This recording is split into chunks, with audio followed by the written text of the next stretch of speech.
Hello, hello. I'm here. I hope you can hear me. Hello.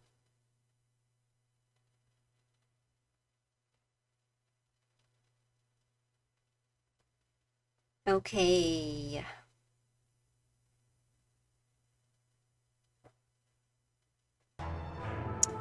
So,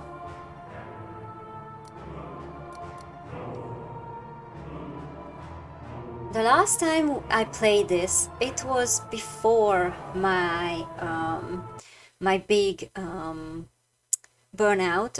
So it was a while ago. Um, so I don't remember much, but I wanted to finish the game. So, oh hey, hello Rick. Hi, hello.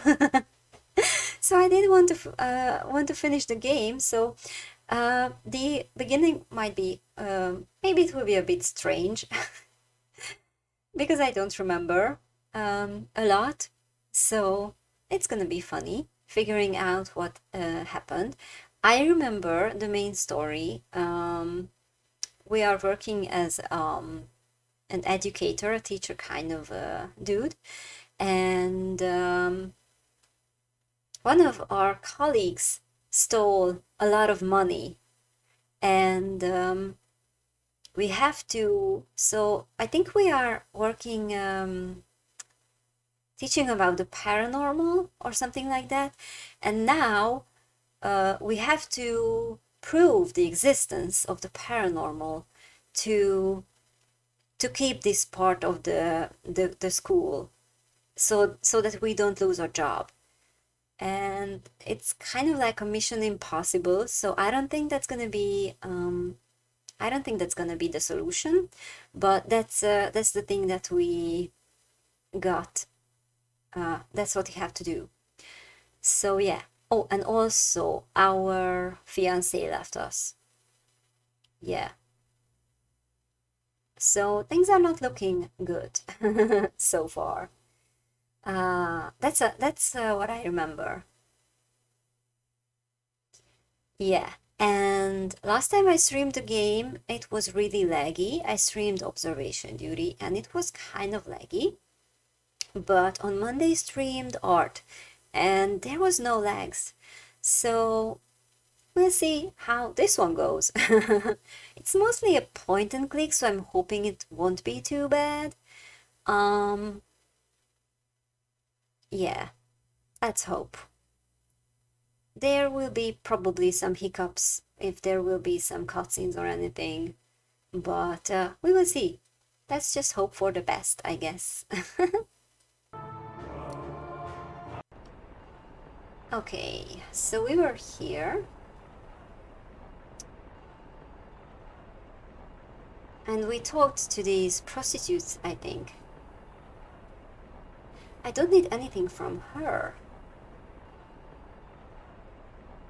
That's a pity. I don't want to trouble her any further. Okay. We were here too, I remember that. How are you today, Rick?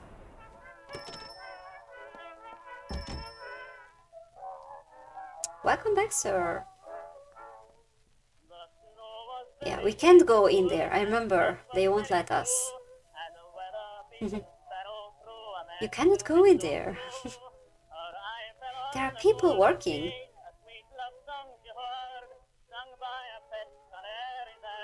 Okay. It's I wonder volume. It's a bit loud for me.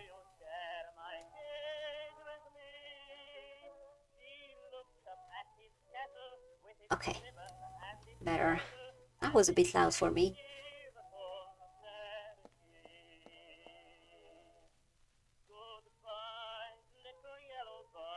Hugh Lockley. Are you struggling with anxiety, stress? If your body is your body not cooperating? Hugh Lockley, renowned psychologist, can help you. Visit him at 14 Barton Lane. Oh my god, that's so hard to read.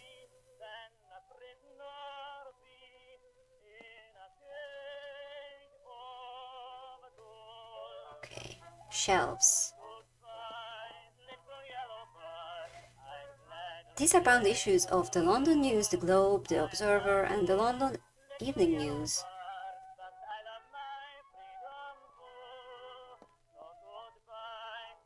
Reminds me what you specialize in. Imagine you need information about specific facts or data collected by the press. We have a team of people dedicated to reading dozens of newspapers every day and cataloging each article. Therefore, we can offer you any information that has appeared in the newspapers in a matter of minutes. Okay, I need information. You've come to the right place. What topic? Regarding what you found about Benwell Street, 34 Benwell Street. Hey, that's not what I clicked.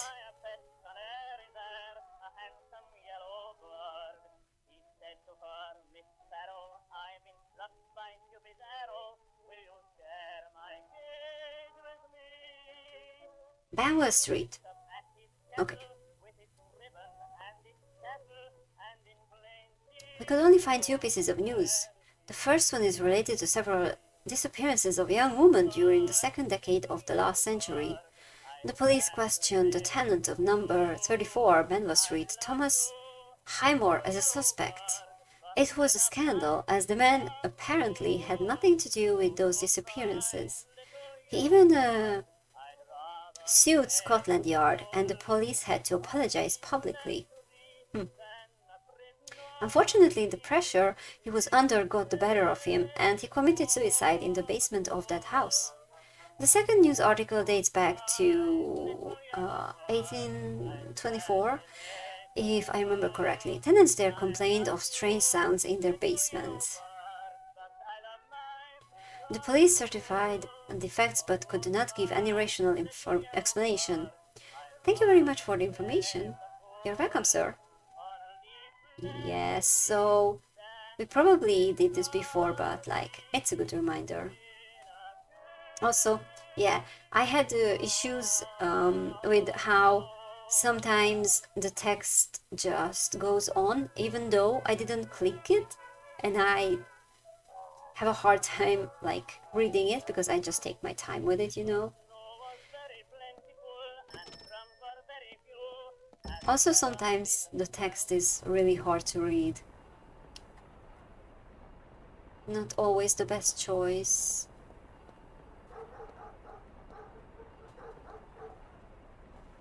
I am not going to pet it. Okay. There is still wine left, yes. It is empty. So I wonder what we wanted to do. We were in here too. And we talked to people also. I have nothing more to say to him. I should let him sleep. I doubt he's in any condition to form a coherent sentence. Okay. He cannot help me. Apologies for interrupting you again. Yes, I have never heard of Paddy and his man.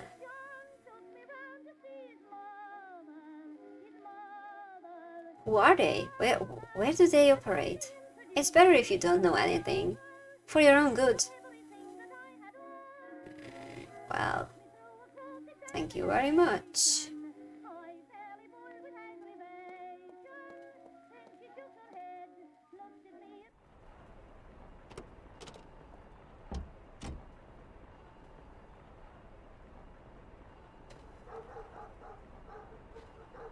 How do we travel? I remember we could travel.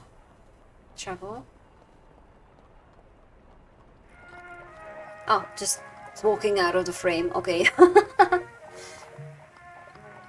The Red Lion, Dorset Street, Bell Street, Westmore Theatre. How have we been to the theatre? University and Patrick Moore's house.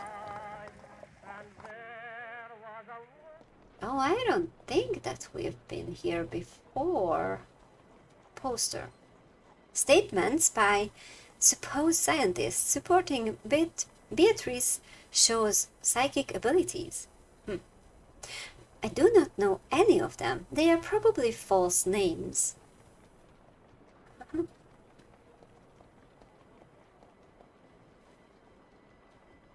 Beatrice Shaw's Phantasmagoria. Witness the incredible. Listen to the afterlife. A Richard Westmore exclusive, I guess. The scientific community would take supernatural matters seriously if it weren't for these frivolous spectacles. Okay. Entrance. Entry is prohibited once the show has commenced, sir. Doorman. Excuse me, sir? I would like to see the...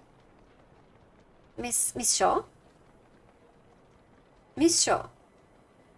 I'm afraid that is not possible, sir. The performance is about to end, and all tickets for the next show are already sold out. I do not think I have made myself clear. I am not interested in the show. I want to speak with her. Miss Shaw doesn't talk to the press. I'm not a journalist. An admirer? Not exactly. Doesn't matter who you are. Miss Shaw does not speak with anyone. Ooh, must be lonely. I urgently need to speak with Miss Shaw. Does she really speak with the dead? Good afternoon. Does she really speak with the dead? Oh, yes, sir. Her psychic powers allow her to communicate with the departed. It's chilling, yet fascinating. Okay. Do you truly believe she has powers? It's well known throughout London that she does. That's not what I asked. Just because everyone believes it, it doesn't mean it's true. Well, sir, that is your opinion. I'll have you know that she was summoned by Queen Victoria, and rumor has it our sovereign was quite pleased with the encounter. Tell me, do you think the Queen was duped, as you suspect? Are you suggesting the Queen is not intelligent enough to detect a hoax? I won't stand for you besmirching the crown in such a manner, sir. I have said nothing about the Queen. You are the one inferring it all. Yeah. If all the claims about Shaw were true, it would be a great step forward in science. But unfortunately, that's not the case. Several scientists have certified Miss Shaw's psychic powers. Who has? You'll find statements from several of them on that poster to the left. It seems Miss Shaw knows how to advertise her shows very well, as it likewise seems that certain scientists have no qualms about selling their dignity. Okay. I urgently need to speak with Miss Shaw. I tell you again, sir, Miss Shaw does not speak with anyone, especially not with strangers. She is a private person. Can you tell her that Patrick Moore wants to speak with her?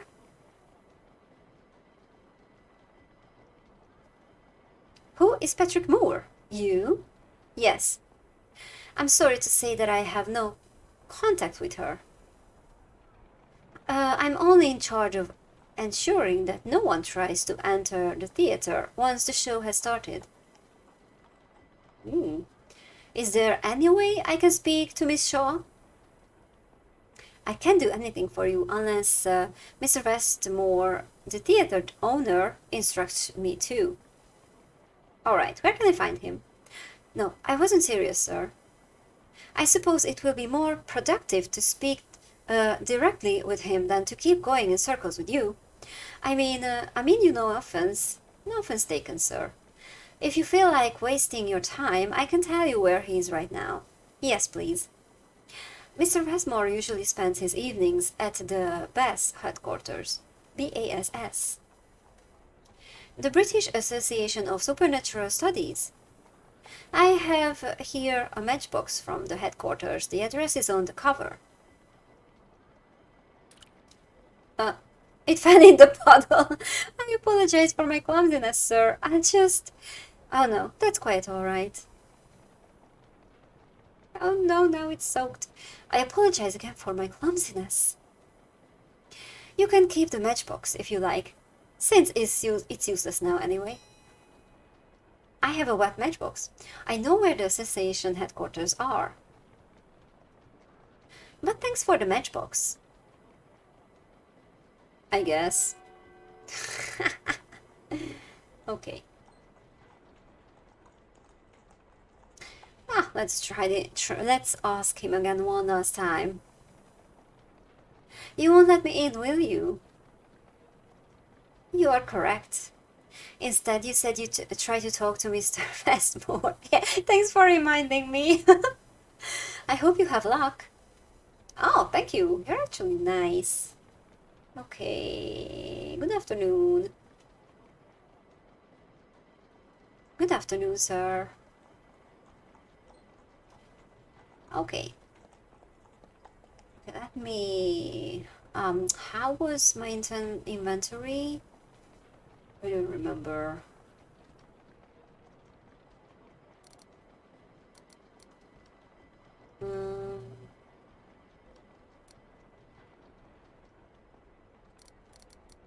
Busy volume, language, window mode. Oh, what can I do with this? Slow? Normal? Oh, let's do it slow. Okay. I don't remember how to bring up my inventory.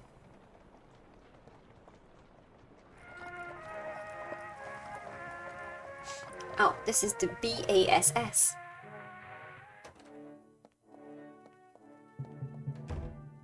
Inform the members of the association that I would have gladly remained for the session, Carson. However, I have pressing matters to attend to. As you wish, sir. Is there anything else you require, Doctor? That will be all, Carson. Please proceed to the salon. Don't worry about me. Have a pleasant afternoon, Dr. Stone. Until tomorrow, Carson. Hello. Professor Moore. Dr. Stone. What is the meaning of this provocation? Are you not ashamed to come here? What? What do you mean? You know perfectly well what I mean. Oh dear. That blasted article, isn't it? You and your colleague, Professor Ward, ridiculed this institution. No, it wasn't exactly like that. The editor of the Gazette of the Society for Physic Research in London commissioned us to write an article about the role of the BASS psychic research. I regret that we prioritized honesty over moderation. The language employed in that article was defamatory. That's how you say that? If it is of any consolation, we should not have signed that article. It was not our intention to antagonize you. Excuses. Allow me to cite verbatim. Any purported witness with a minimally coherent tale could pass through the scant filters of the BASS and augment its casuistic archive.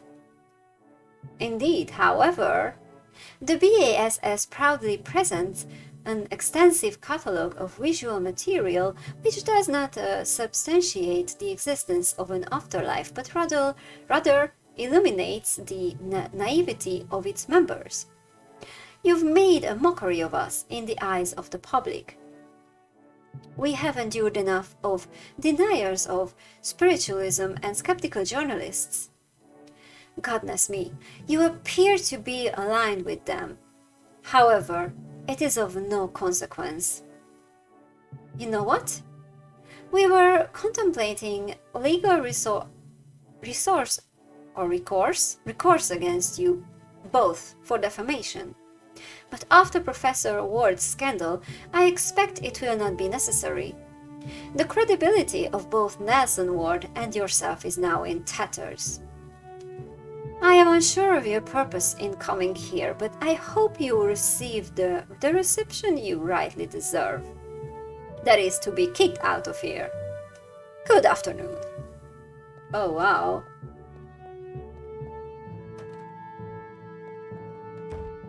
Everyone hates us. Good afternoon, sir. How may I assist you? My name is Patrick Moore. Is Mr. Westmore present? Yes, sir.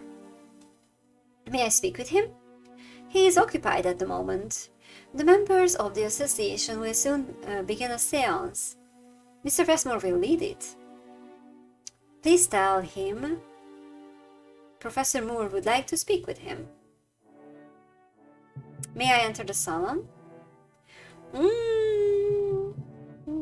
Which one do I want to say? May I enter? Only members of the British Association of Supernatural Studies are allowed in the salon. I don't think I am a member of the BASS.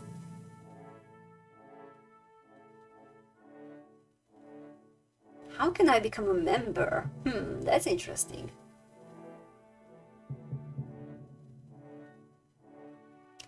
Through the recommendation of another member, sir. Okay, so please tell him that I would like to speak with him. Please tell him, yeah. As I mentioned, he's occupied. The preparations for a séance must be done carefully. Please return later, once the session is over. How long will the séance last? I could not say.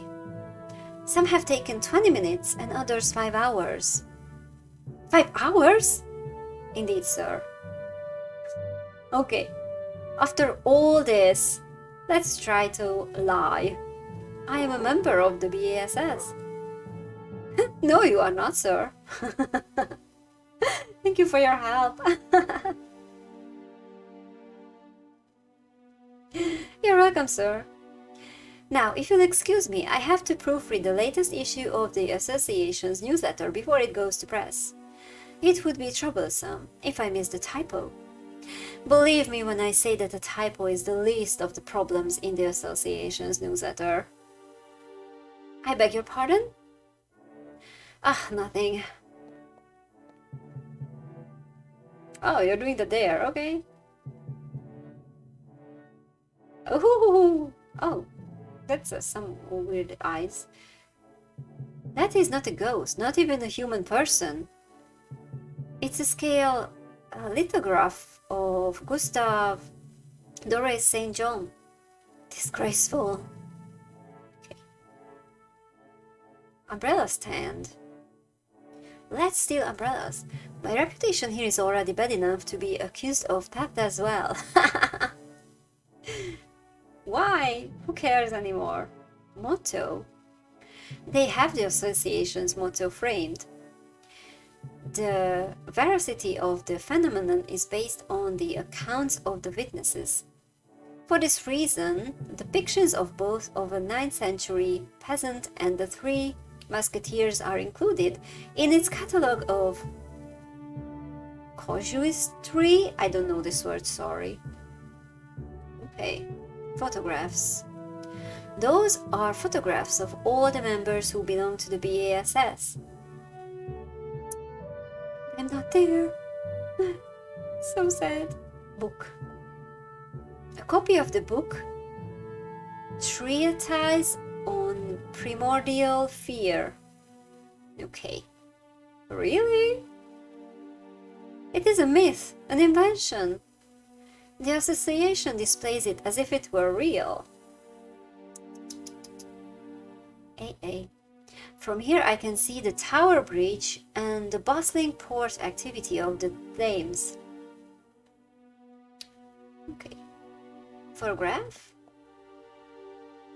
Oh, creepy. A crude montage. The ghost has been added using the double exposure technique. Ha! Such a pro. They even left space between those two people to center it in the frame. Ah, yeah. So true. They are so far away from each other. Okay. I feel insulted every time I explain that photograph. Examine. Sorry. Okay, what else do we have here? Desk. I cannot examine it while Carson is there. Carson, go away. Carson? Sir? Could you call Mr. Westmore? I am going to step into the room for a moment if you don't mind. He will mind, I'm sure. Let's still try it though. No, give me a minute, I have to snooze an ad. Snooze. Okay. Let's try it. I've already told you that only members are allowed in the room, sir.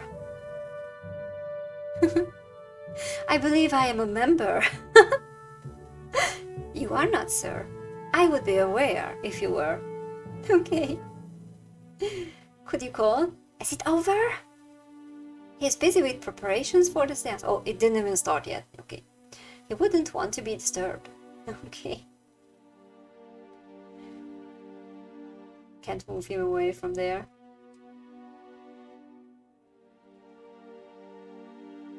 Okay. Get back to your typos. Ah! Okay. Matchbox. The box is so wet that it's falling apart in my pockets.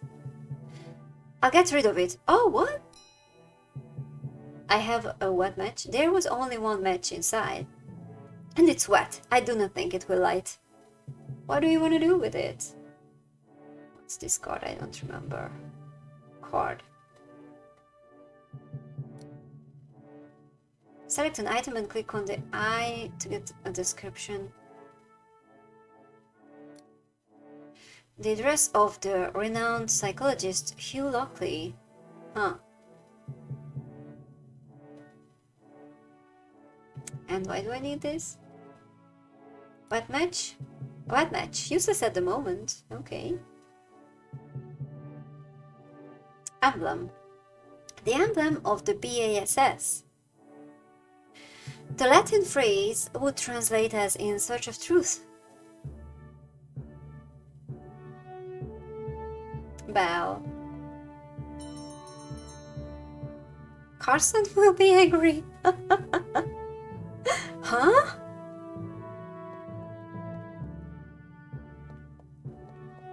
Oh, okay. Desk. Hurry. Dozens of the number 17 issue of the British Association of Supernatural Studies newsletter. It contains articles with erroneous data, false information, and fabricated cases. What a waste of paper!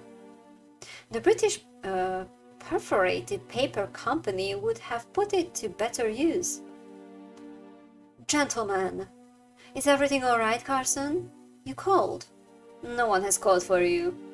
I thought I heard... My apologies for the interruption. Oh, Carson, sorry, I caused you trouble. I'm so sorry. Let's just try to go inside. Sir, only members of the BASS are allowed to enter the salon. Okay. Can I give my cards to Carson? I doubt Carson needs that. Okay. I'll go back.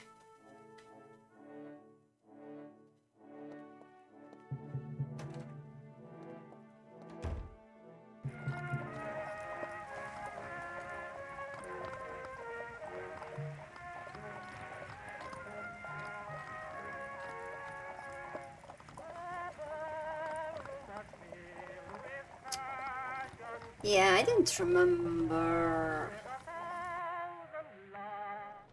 what was where.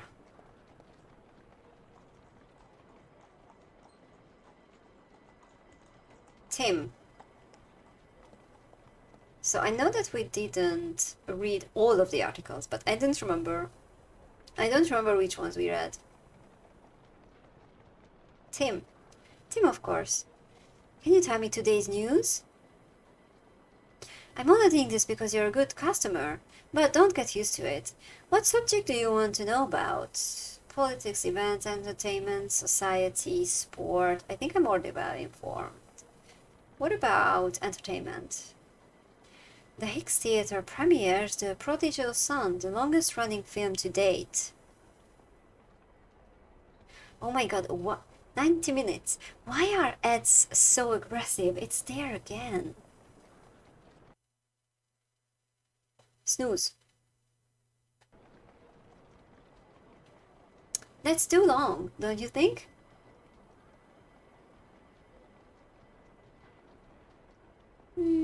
Society? Announcement of the wedding of... Do not start again, Tim. Oi, I am not that cruel.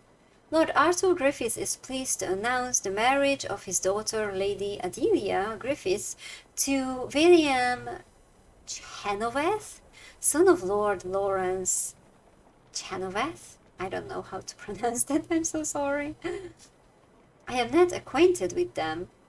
Lord Arthur Griffiths is married to Charlotte Bingley, daughter of Lord Anthony Bingley. William, well, it's gonna be just Chenoweth now, is also the son of Baroness Louise Chenoweth. I see you are very up to date in this section. I won't remember any of these. Frankly, I would have them all milking cows at 5 in the morning to learn the value of honest work. But I have to know all these idlers in order to sell my product. I am an information professional. Okay, events? This one will pique your interest, Mr. Moore.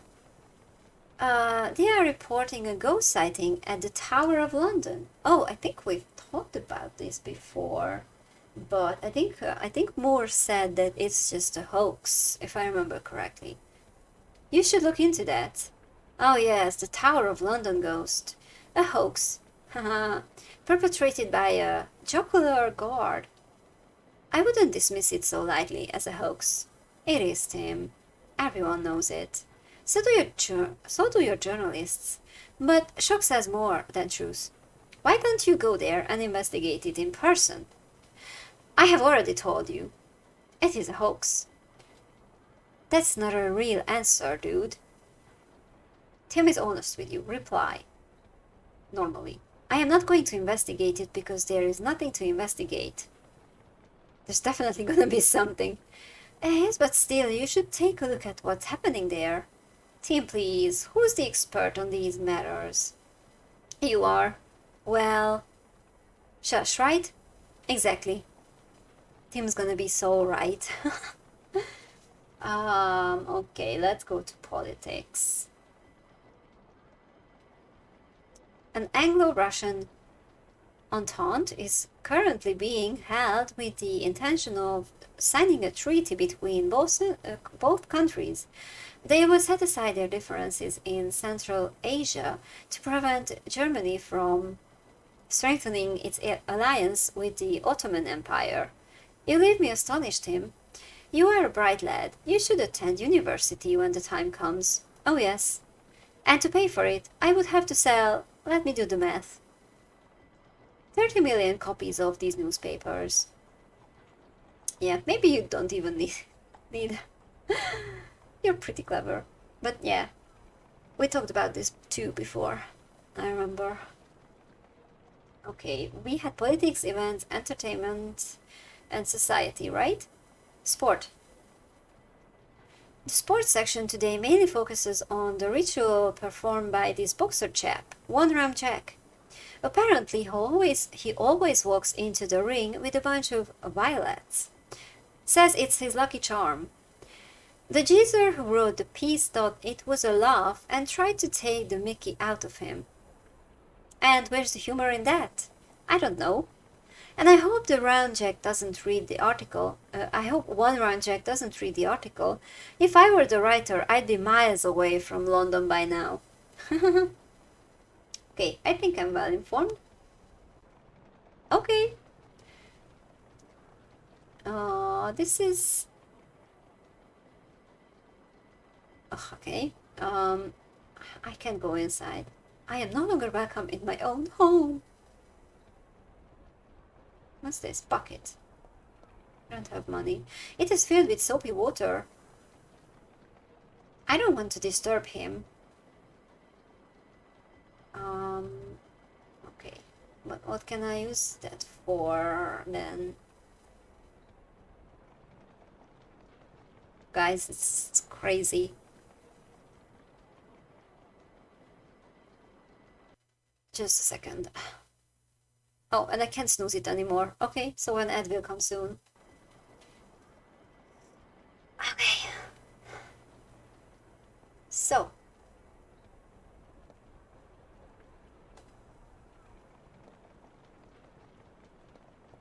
That's all that we can do here. So we should remember that we have a bucket here. I don't think that... what should I do? I can't put my wet match in it. Like, that makes no sense. I do not need to wash that. Yeah. And I do not need to wash this card either. Oh, I have other things though. Patrick's photograph. Metaphysic glossary. Prototype. Crystal flask. Copper wire reel. Notebook. Oil lamp. Eraser. Okay. Do I have to need to wash this? The file has collected... Hey, Tim! Stop with your news. I can't read. The file has collected too much chalk powder. The eraser dirties instead of cleans. Okay, so maybe I have to wash this.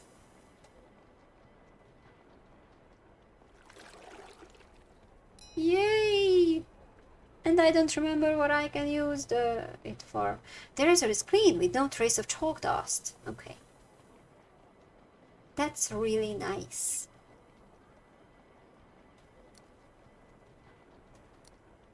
Okay, it's there. What did I need this for though? Okay, we have this wire. No trace of rust on the copper wire. Okay.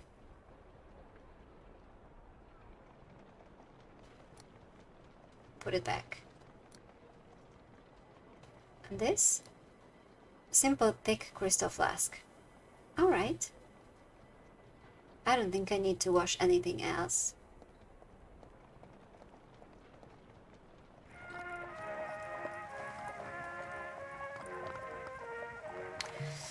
So, we washed the sponge. Where would I need that sponge? Maybe here?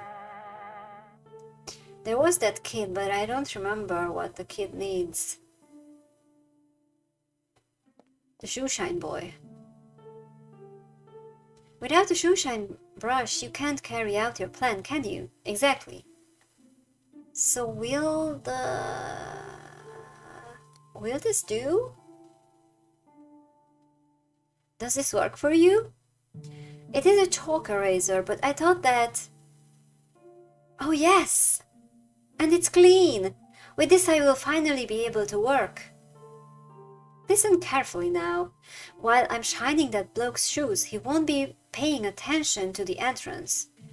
How do you know he won't be paying attention? Leave that part to me. Go around the house and look for a low window that's broken. If old Mortimer could get in through there, so can you. Are you ready? Yes. Give me room and watch. All right. Oh, you. Yes, I'm talking to you. What's your problem, kid? I think the problem is with you. Have you taken a look at your shoes? My what? Mind your own business, tadpole. All right, but don't say I didn't warn you. Warn me about what?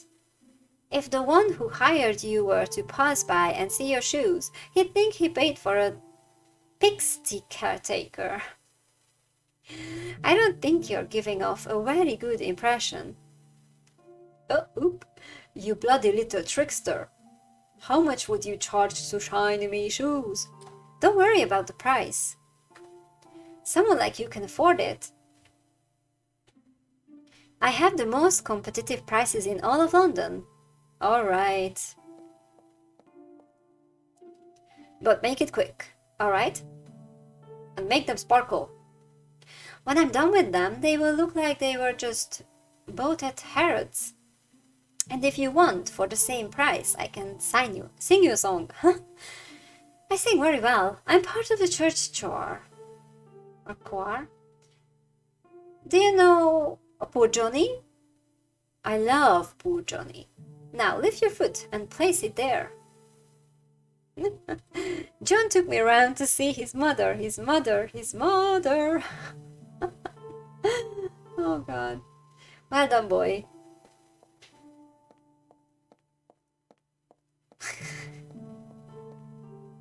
This is fun. Goodness gracious. The odor of dampness in this basement is quite potent. It's almost unsanitary. Darkness. I can't see a thing. I cannot conduct an investigation under these conditions.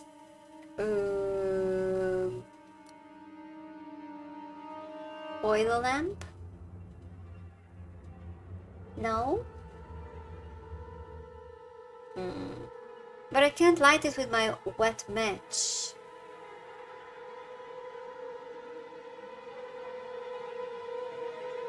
Oh my god, this is still loud.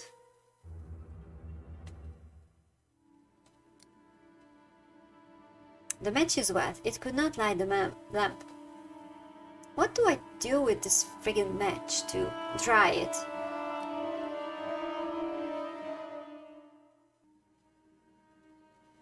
Darkness. Okay, I hope we can come back. We surely can come back, right? He'll just clean his shoes forever. I think we did have fire somewhere. Maybe we can... Where did we have fire? At the university, maybe?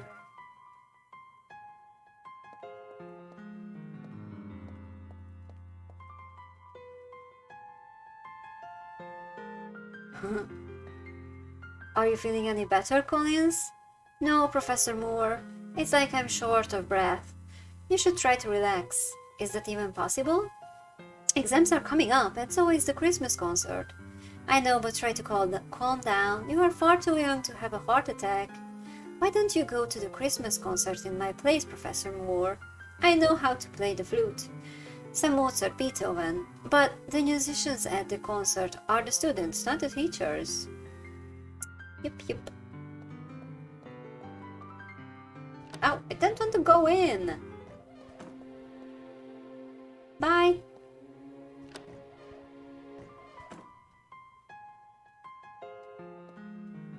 It was a gift from the blah blah blah blah blah. It represents a certain Celt deity celebrating. The board has threatened to retire this pagan figure several times, to the pupils' dismay. They fill the statue's bowl with whiskey and parade in front of it, paying their respects.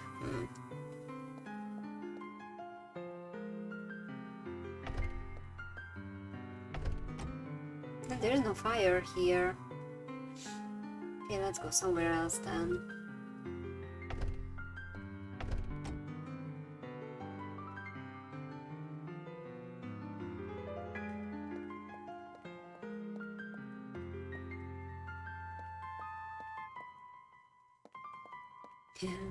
His cheeks are so red when he tries to play. Patrick Moore's house.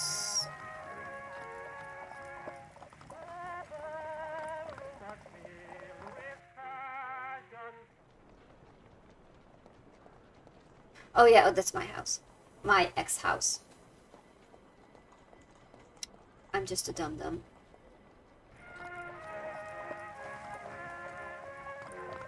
Oh, I didn't even check if it's laggy. It looks okay. Yeah, nice. Dorset Street.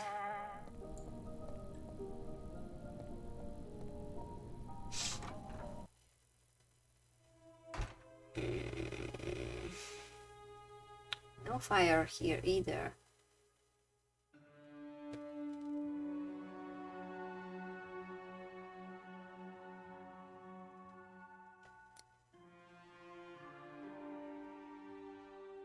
What's this, by the way?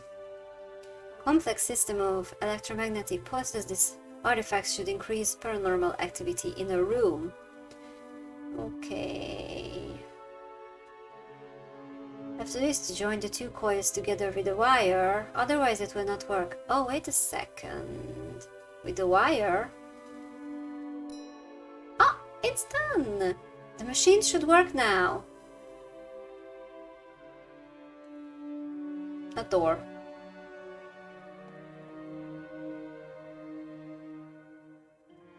Okay, where should I try this thing? Maybe the game will probably tell me. Let's just put it back.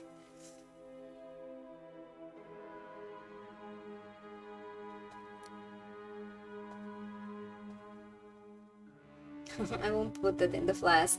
Okay.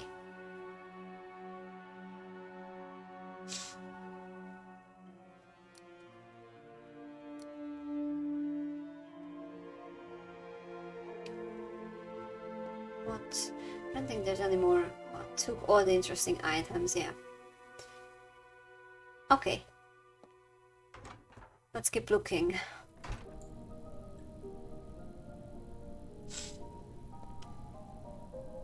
What was with the wand? There's nothing inside the wand. Except the broken crystal from the lamp. Okay. Oh, I hid that there. Okay.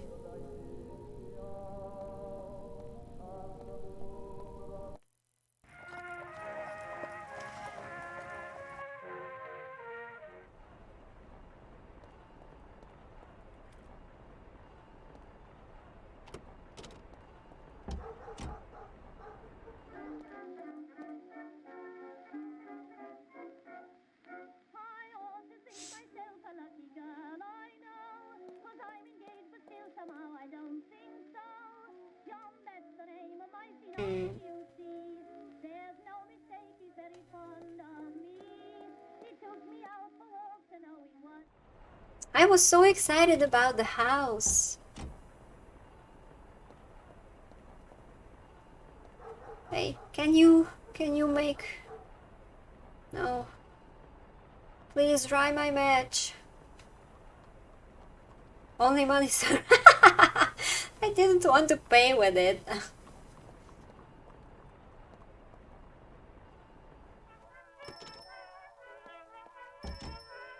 Oh, it's you. Welcome. Welcome. Thank you.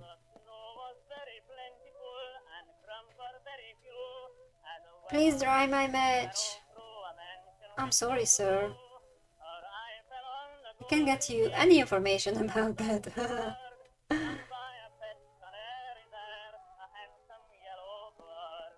Oh, wait a second.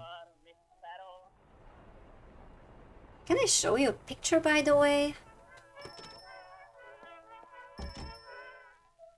It's a pleasure to see you again, sir. Here's a picture. I'm sorry, sir. Okay, what about this? Mr. Luckley's business card, sir. Well, thank you. I can't read, so that was a help. Oh, that was the story. We've read that before. Okay. Where do I dry my match?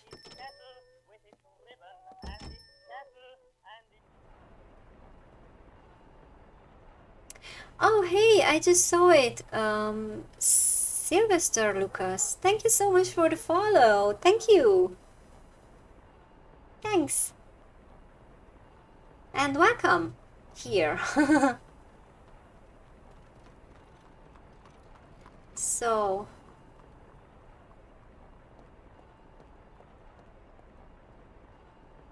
dog, will you try my match? I do not think so. I don't know if this has anything in it.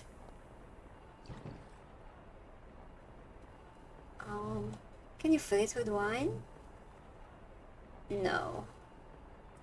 Don't know what we need this for.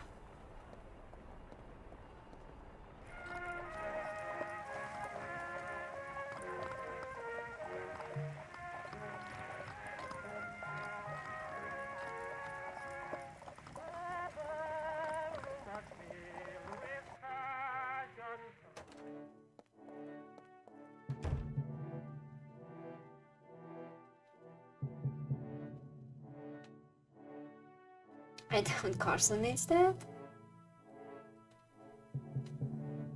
Yeah. Carson, can you dry my match?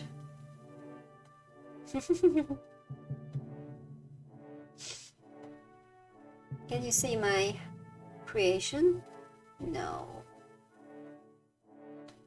So, is the seance over?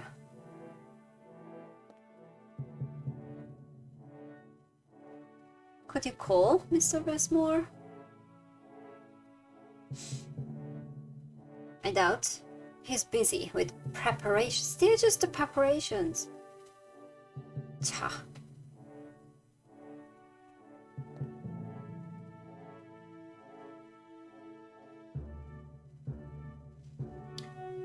Okay, so do you guys have any idea?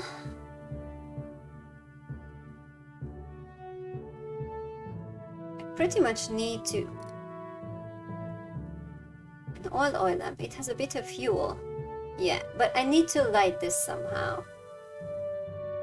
Can't believe that we had like candles and we can't light it.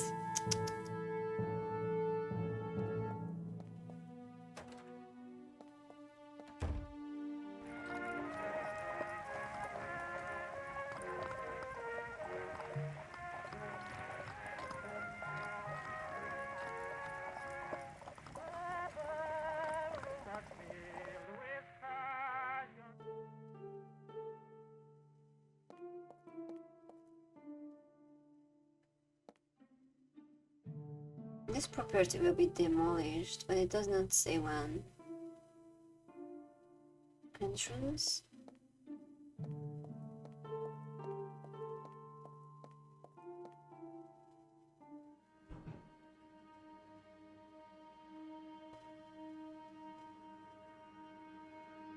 I can't start my research.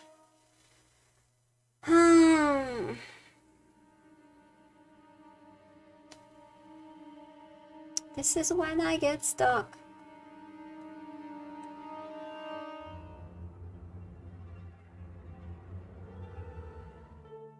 Did you hear the music though? That was so creepy.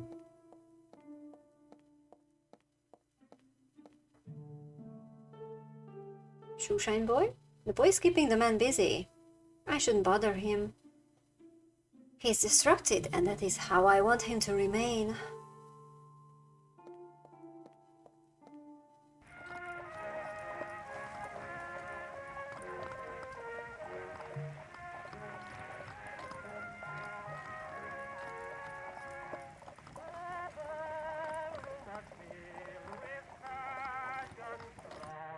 We didn't have a lot at the theater, right? There's a puddle.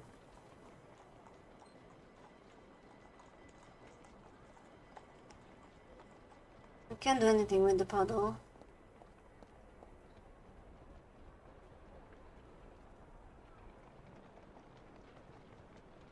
Okay, so let's just check everything, I guess.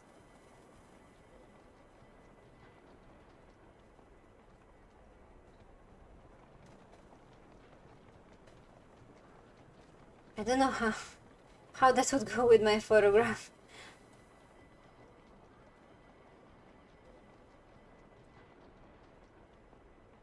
I don't want to ruin the notebook. Match is wet, it could not light the lamp.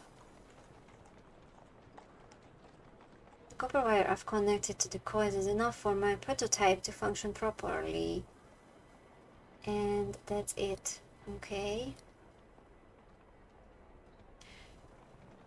So nothing else is here.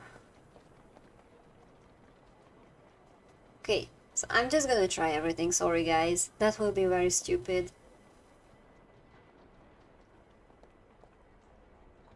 Keep it to yourself, sir. I am not allowed to accept anything. That's your match in the first place. Dry it. Clear the entrance, please. Okay, bye.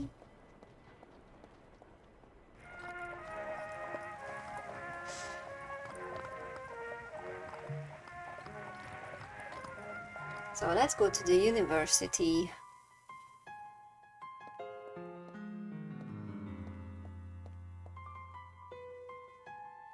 Hello, would you like a match?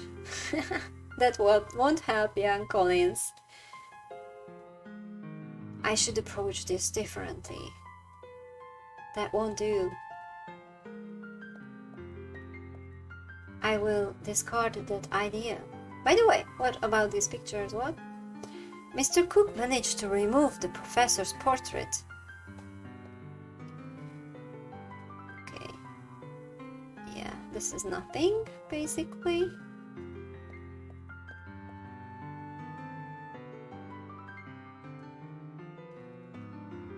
It won't work. You, Tom? I don't know how would Mr. Lee help me with that. Well, ask him. Not worth trying.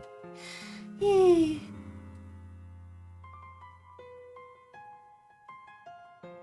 No good. I don't understand. Hello, friend. Do you want a wet match? Henry won't be interested in that.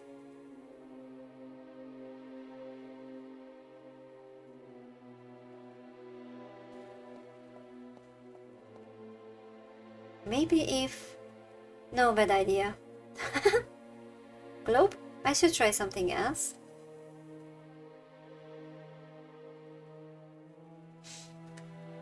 I can't do that. Why not? Shelf.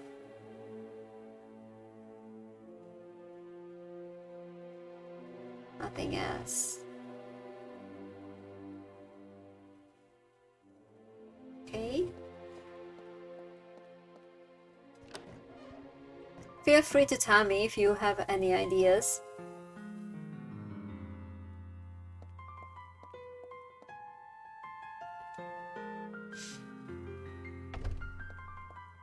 So, what did we have here? Books, chalkboard. Yeah.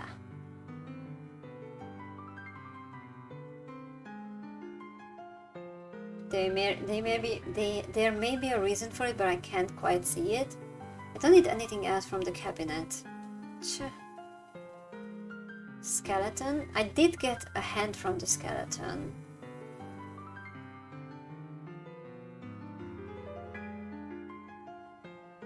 Cabinet? I'll discard that idea. Frank? I doubt Frank has any interest in that.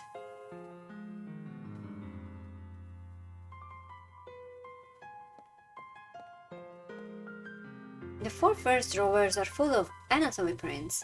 The rest are intended for school materials. Frank? Thank you for always supporting me. I should get going. Okay.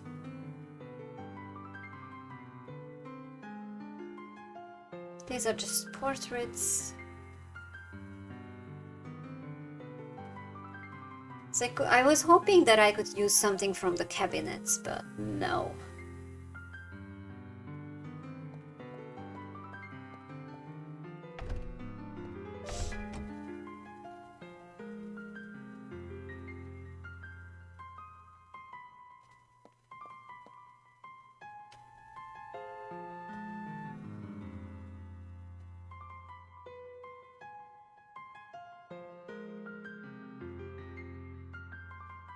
Okay, let's leave.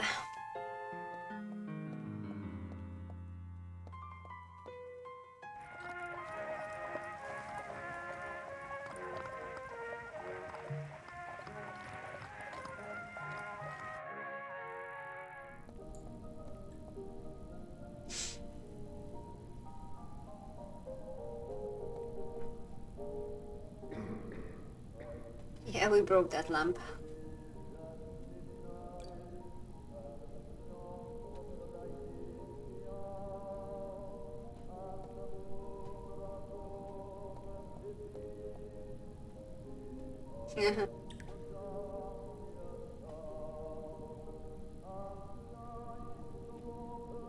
Daisies. Okay. I can't do that.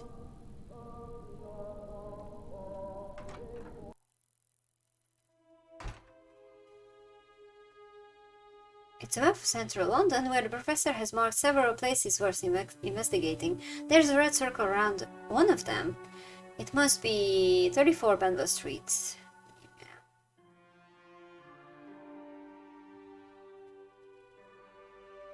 Painting.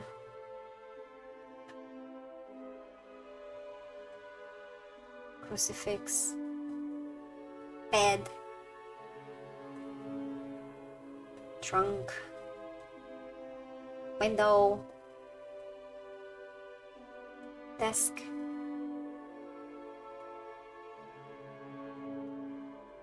Shelf.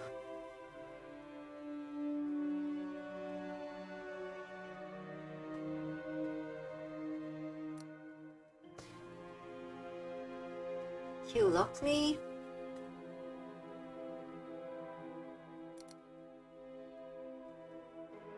During courtship, Rose wanted a keepsake of Patrick for when he was away. It was her first Valentine's Day gift.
Let's go inside.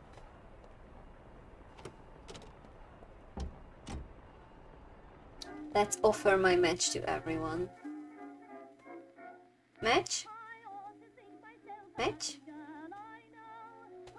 Match?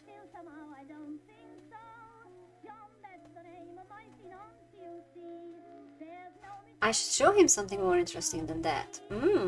Should show him something? More interesting. That picture? Oh, I can't actually. I can only read this. Okay.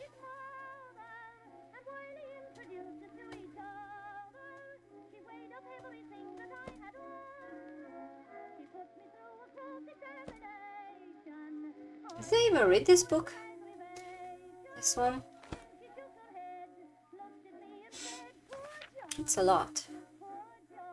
A port. Phenomenon consisting of the spontaneous appearance of objects without logical explanation.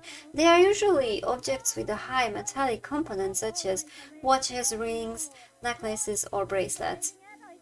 Researcher Frederick Hedinger argues that metal is the only element that can materialize with some consistency from the spiritual world.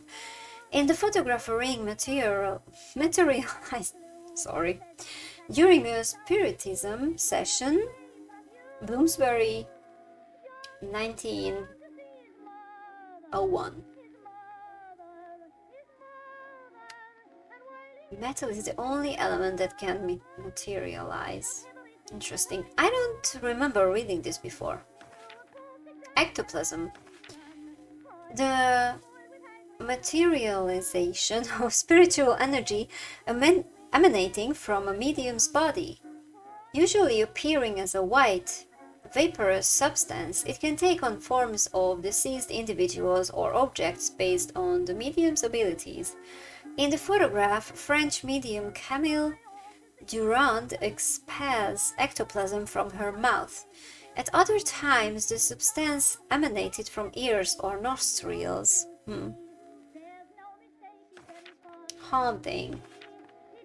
Phenomena involving object movements without apparent cause, unexplained noises, or manifestations defying rational explanation. These occurrences are linked to specific locations, often buildings, where past tragedies may have taken place. Ghost. An ethereal manifestation of a deceased individual. Much of metapsychic studies focuses on this phenomenon, since the ghost acts as a link between the immaterial world and ours. By understanding the ghost, we can unravel the mysteries of the afterlife. Medium. An individual with exceptional sensitivity who acts as a conduit between our world and the beyond. Depending on their abilities, a medium can establish contact with the deceased and even manifest them. Some famous mediums include Lizzie Doughton, Ovidio Ribodi, Camille Flammarion, Kate Margaret, and Lee Fox. Florence Cook and Samuel Tussaud in the photograph.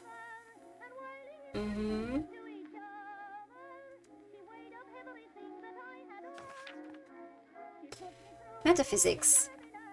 The study of supernatural phenomena that defy scientific explanation. The scope of study includes telepathy, telekinesis, mediumship, these words, Jesus Christ.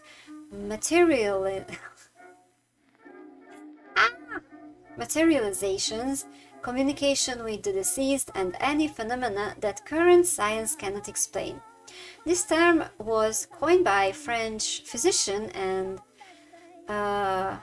psychologist Charles Richet in the photograph. That was the metaphysics, right? Poltergeist.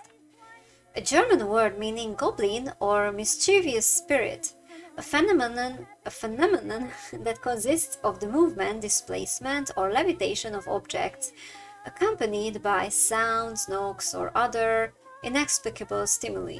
These acts are often erroneously attributed to ghosts, but although there is some correlation between them, it is still unknown what or who generates them. Recent studies suggest that living people with certain spiritual sensitivity may unconsciously provoke them.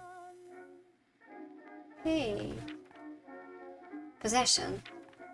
An event where one or more entities take control of a person's body, usually associated with religion. Possession can also occur when a deceased spirit or demon is channeled through a medium, taking over their individuality.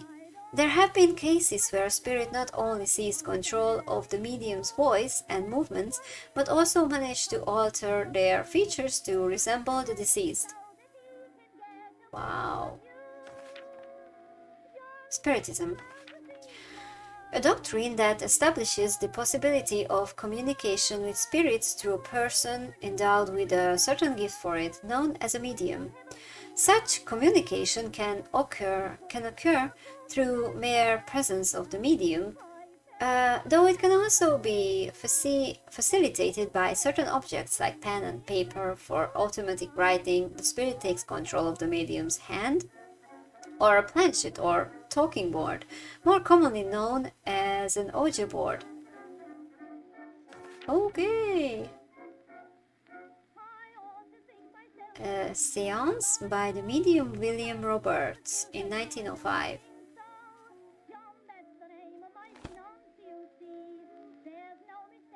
Okay, oh my god, so much reading.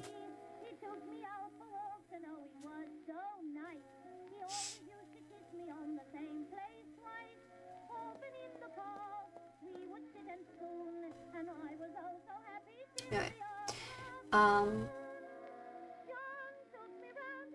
Do you want my lamp? No, he doesn't want my lamp either. More interesting than this? Are you kidding? Okay.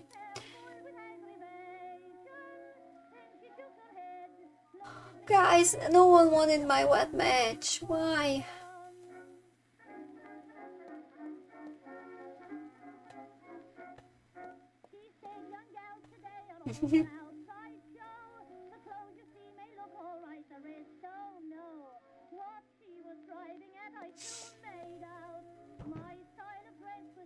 Hey! That cask is mine to handle. Got it? My apologies. Damn it. These bourgeois think everything belongs to them. What can I do with that cask?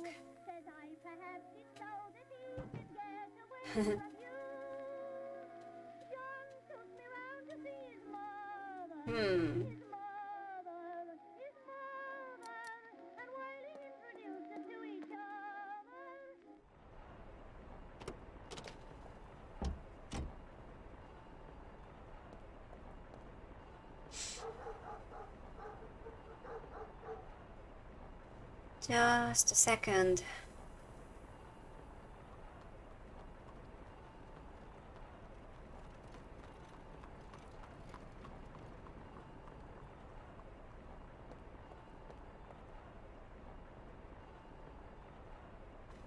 Shop window, do you want my wet match?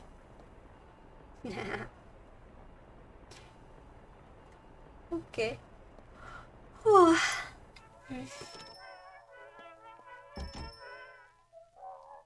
Hi. See, there's a candle. I can't believe that we can't use that. It's literally there.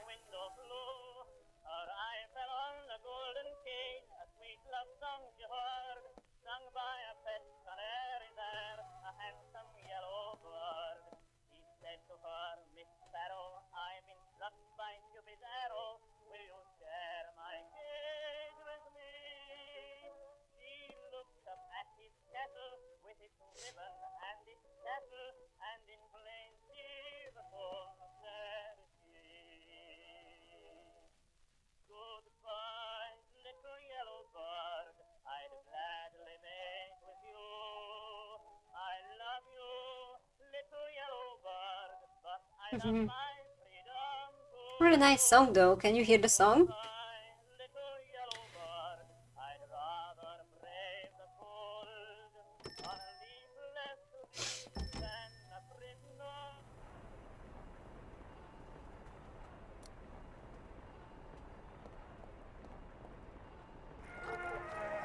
Okay, what didn't we check? This was the Red Lion.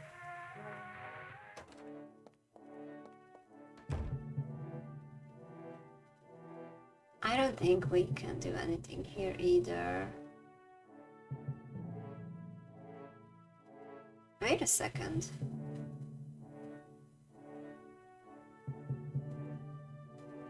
What are your intentions? Me? Nothing. Please respect this institution.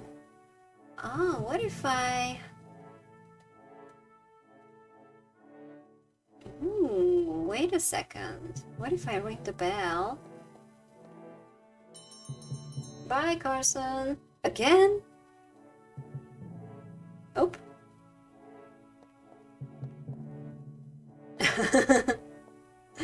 I thought that I wouldn't be able to trick him again.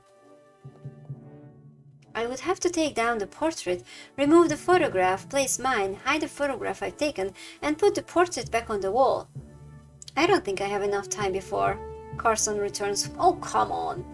I must think of something that won't take so long.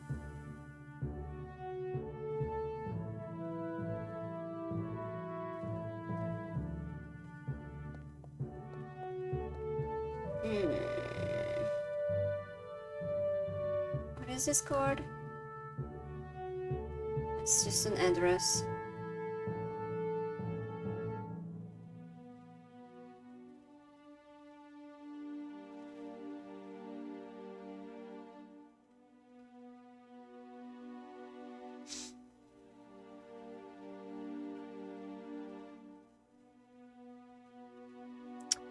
I don't know.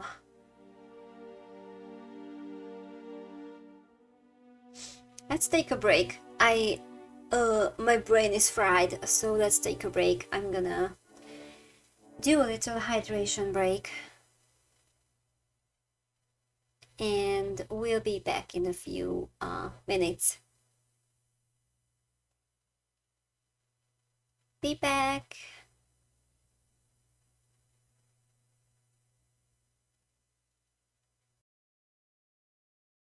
Hey. Hello, hello. I'm back.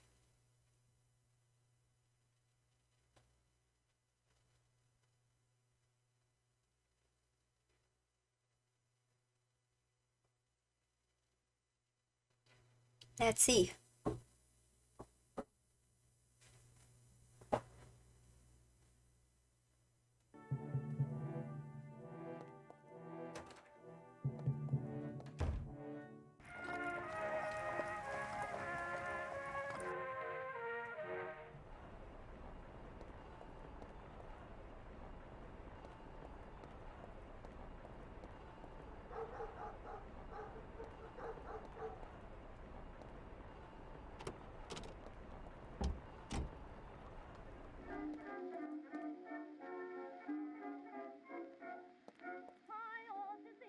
There are numerous framed caricatures of anonymous people. I suppose they must be tavern regulars. Hold on a minute. This one is the professor. Apparently, he was more of a regular here than I thought. Oop. What the devil? What's all this ruckus? Oopsie, sorry. I am terribly sorry about that. I just wanted a closer look at the picture and, one of those things. They are done by an old man who spends too much time here. A fellow named, Teniel. Harvey says they are worth a lot, but to me they are just scribbles. You know what? If I hang it back up with the glass broken, Harvey's gonna go ballistic. Pick it up and toss it away. There's plenty of them on the wall. Harvey won't miss this one. Thank God. Okay. Boop. So, I acquired a frame, caricature. Now, I'll place my photograph on top of Professor Ward's caricature.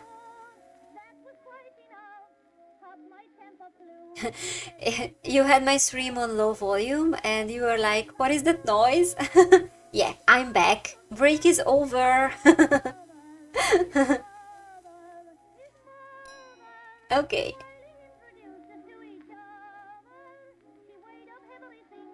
So, in theory, we should be able to switch that now.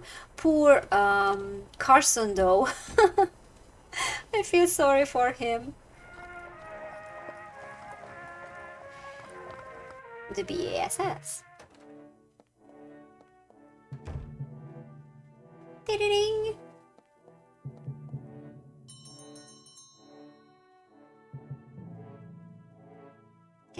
What? You're called away, my dude.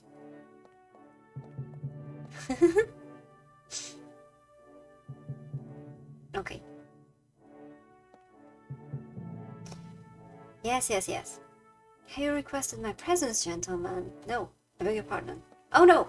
I fucked it up. I shouldn't have gone there. I should have just switched it. Ah! Carson, I'm so sorry.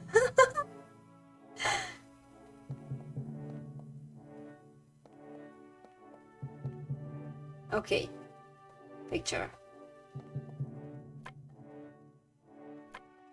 And it's exactly the same frame. Sure, of course. Have the gentleman called? Not now, Carson. The seance is about to begin. Do not interrupt us again. Ah, my apologies.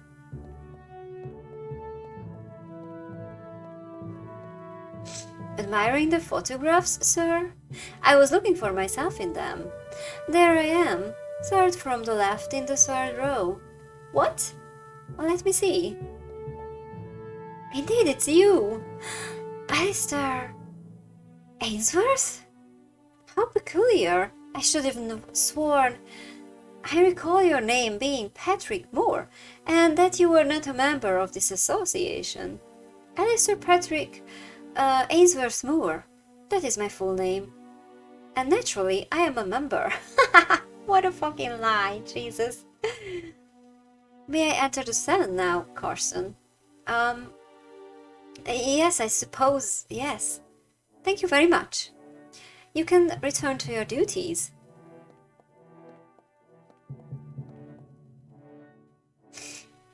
Poor Carson, I feel so sorry for him.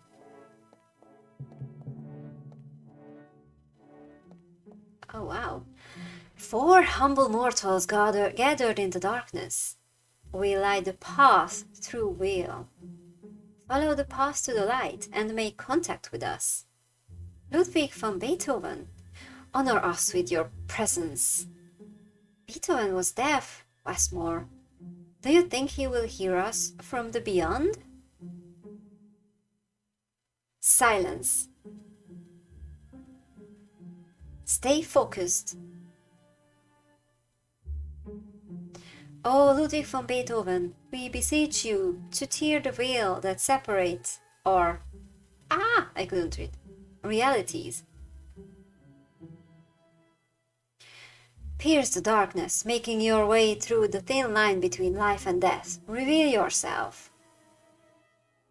Peter Green, Percy Walpole, Westmore.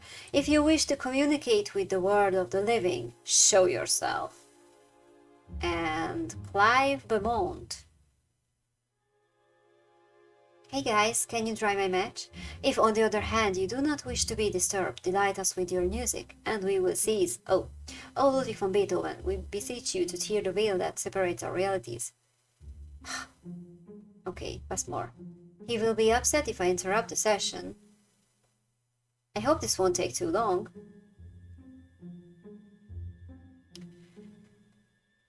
Okay, pierce the darkness, blah blah blah. Reveal yourself. I should be still and quiet. Westmore won't have me if I ruin the seance. If you wish to communicate with the world of the living, show yourself. Can I use my thing? It would be better to wait until the seance is over. Okay. Oh, I can leave? Oh, it's just out of the salon. So they just have to keep reading this over and over again?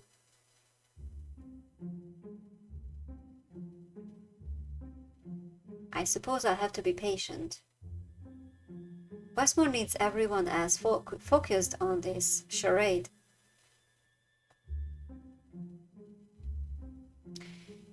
If there are no other alternatives, I shall have to wait until the seance is over. Alternatives? What alternatives?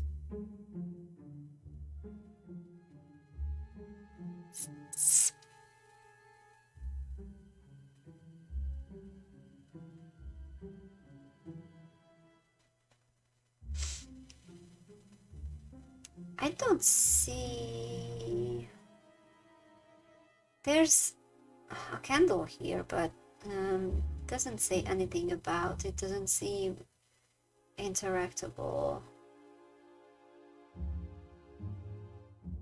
These are just people.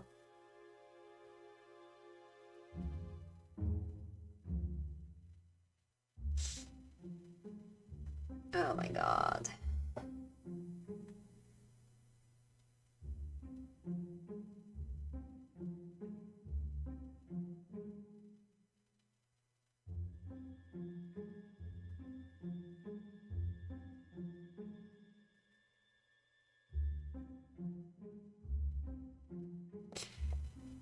Do I just leave?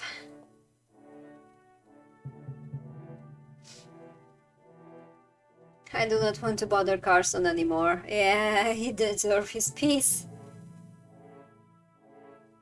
What do I do though?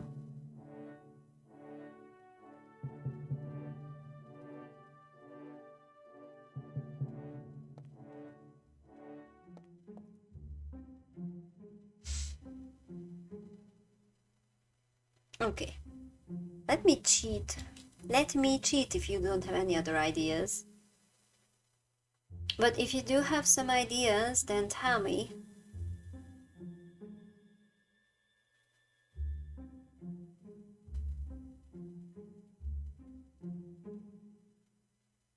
The seance.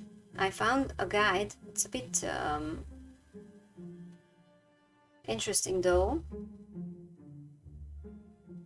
So let's hope the famously deaf Beethoven has recovered some hearing since his death. What do I need to do? The butler said these charades could take as long as 5 hours. The clock's ticking, so you'll need to find a way to make them think they've summoned a musician. How do I do that?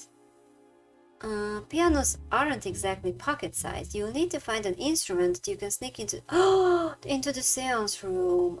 Oh, I think I have an idea where to find that. Okay, let's try something.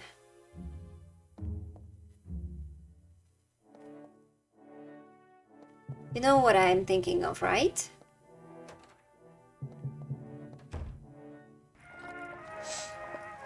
So, university. Oh, please give me your flute.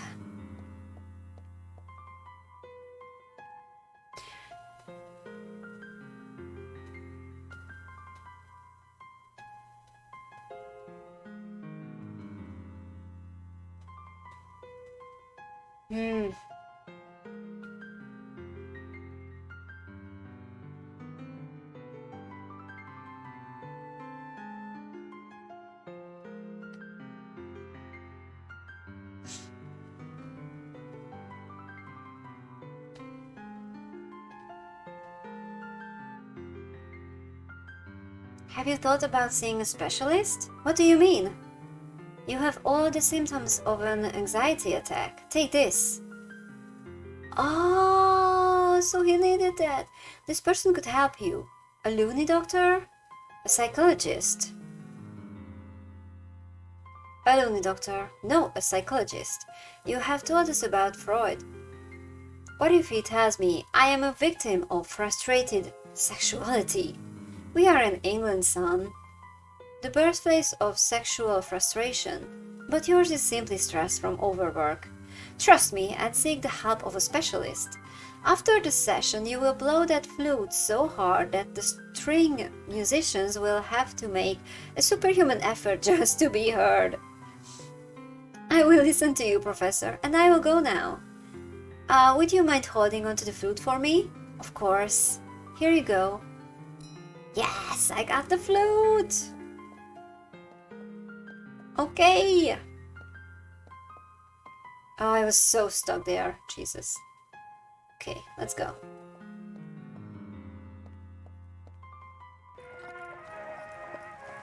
Oh, back to the seance. Pew!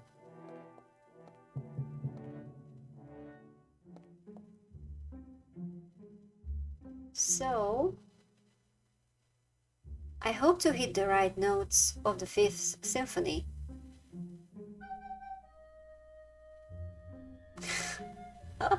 So that's why we were talking about music so much.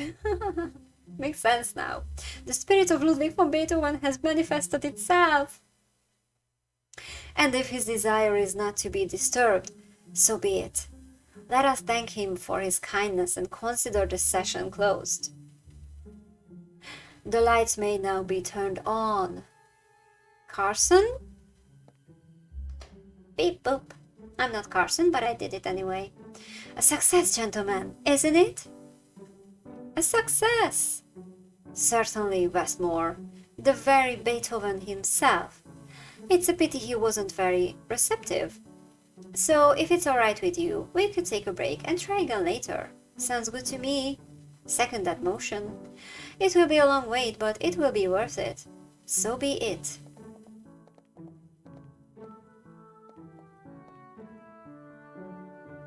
Okay.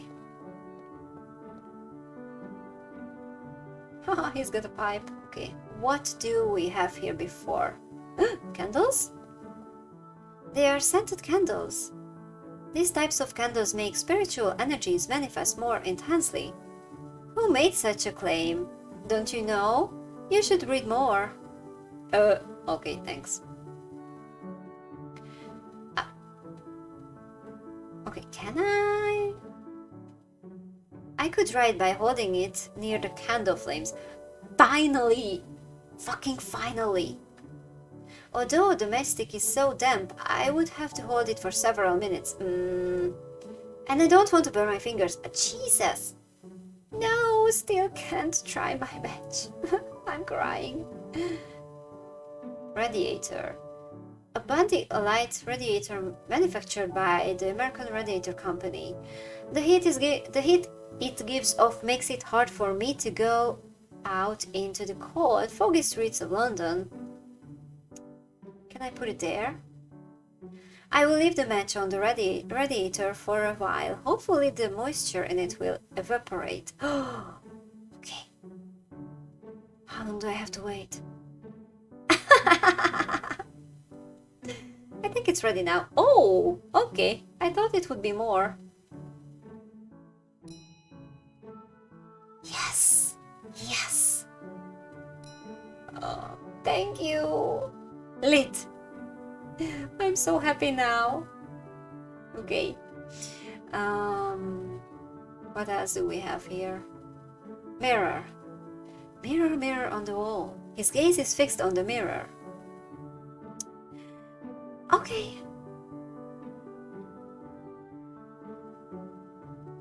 Okay, let's talk to Clive.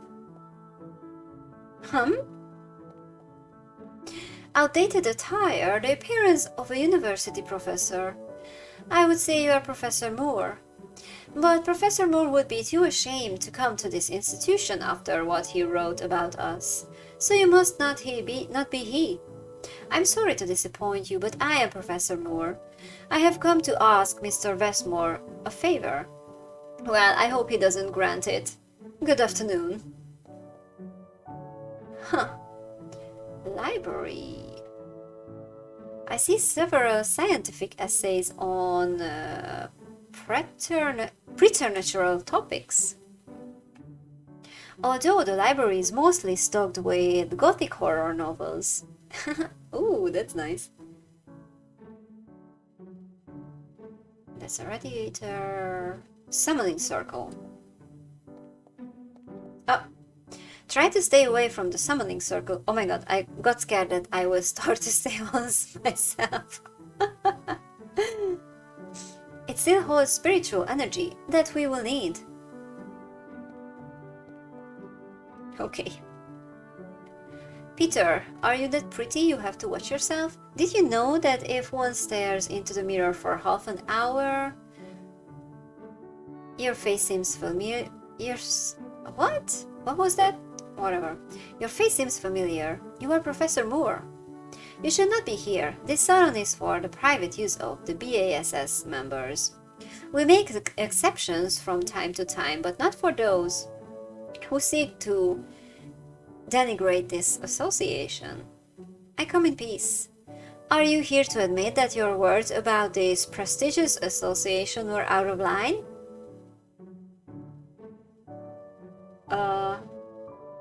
Yes. I believe I made a mistake, yes. Well, it's a start.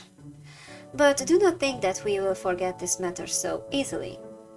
What did you say about the mirror? I need to speak with Mr. Westmore. What did you say about the mirror? Are you aware of Dr. Frank Carroll's discovery? No. The doctor argues that if you stare into a mirror for 3 to 4 hours, the image it reflects is what you will look like in about a decade. Huh? Though I know you will disagree, of course. I would not like to disappoint you, so I would agree with that. With Dr. Frank Carroll? No, with you, when you say I won't agree with that, what Dr. Carroll claims. Dude, don't be rude. Okay, I need to speak Mr. Westmore. If you'll excuse me. Okay, drinks. Oh, these drinks are for the exclusive consumption of association members. I am a member. The admission of a new member is decided by democratic vote. I do not recall voting for you. Well, there are 3 other people in the room and they all voted for me. That's a lie. Perhaps your memory fails you. Perhaps you're not a member. That was funny. A painting. The infamous Burton Castle of Groldavia, painted by the Dutch artist. Is that a U or a V? Uri's Brunsma or Ries Brunsma. That's so funny because Burton, the infamous Burton, we say Burton is, we have that word in my language. It means jail or prison or jail. Burton. And you have to write it the same way, exactly. Interesting. The spirit of the necromancer Valdemar Gorobek is said to be had in a painting within the castle. Yes, sure. Okay. So, Percy, a new member? Excellent! What's your name, young man? Alistair, can't recall? You can just call me Alistair. You may address me as Mr. Walpole. I believe you have tried to invoke Beethoven. That is correct. And I think it was a waste of time. Yes, I could not agree more. I don't care for his music. I would have preferred to summon Mozart. It has been a pleasure. Yeah, he was kind of nice. Likewise, Alistair. Okay, nothing else, I think. So let's talk to Westmore. Mr. Westmore? Well. I see Carson has lost his watchdog faculties. What brings you here, Professor Moore? I need to enter your theater. If you'll excuse me, I have some matters to attend to. Yeah, I need to enter your theater. Which one? I own theaters all over London. The Westmore Theatre. It's quite simple. Buy a ticket and enter. Is that why you came here? I need to talk to Beatrice Shaw. It is of vital importance. Oh, Beatrice. She is quite a sensation all over London. I did not take you for an admirer of Miss Shaw. Or do you also want to discredit her as you attempted to do with us? It's a personal matter. In that case, wait for her after the second performance tonight. A carriage always awaits her at the rear exit. If you're lucky, you could catch her in a good mood and she might speak with you. I don't have that much time. I thought that... I think I understand what's going on here. You have come to me so you can access Miss Shaw's dressing room to meet her and... I don't know what you want to discuss with her. And to tell you the truth, I don't care either. Am I correct? Yes, that's why I'm here. You know something, Professor Moore? We've just had a successful seance, so I'm in a good mood. I can give you what you want. I would be very grateful. It won't be that easy, Professor Moore. You'll have to earn it. How about a bet? A bet? Never underestimate a good bet. I owe part of my fortune to them. Alright, what's the wager? First of all, let's set the playing field. You know what I'm putting up. I will grant you access to my theater's dressing rooms for your meeting with Miss Shaw. What is at stake for you? If it's money, Forget about money. Why would he need money from you? He just said how rich he is. I'm one of the wealthiest men in England. Exactly. I would ask you to wager a public apology in a national medium. But I know you're a man of convictions and wouldn't do it, although I won't say no to something of value. Show me what you are wagering and I'll explain the bet. What am I wagering?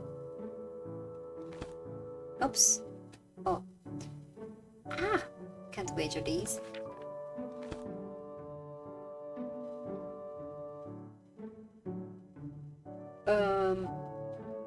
My crystal flask. Do you consider that to be of value? Keep it to yourself. Okay, what about my prototype?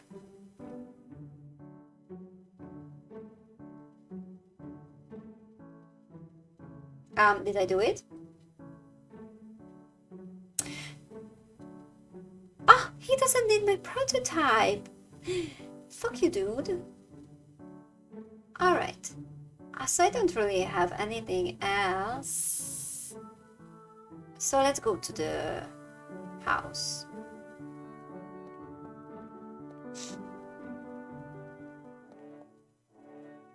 I will come back when I have something to offer. I finally have a light. I'm so happy. Okay.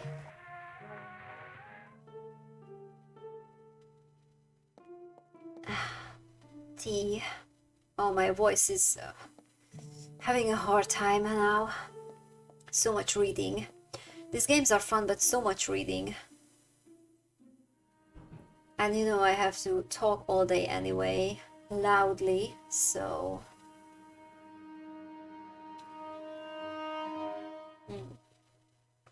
This is really straining my voice. There's a table on the back wall. It's a good place to put the lamp.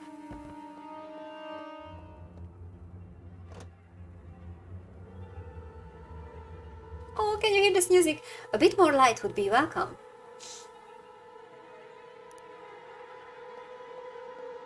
So creepy. It's chilly in here. A temperature much lower than one would expect in a place like this.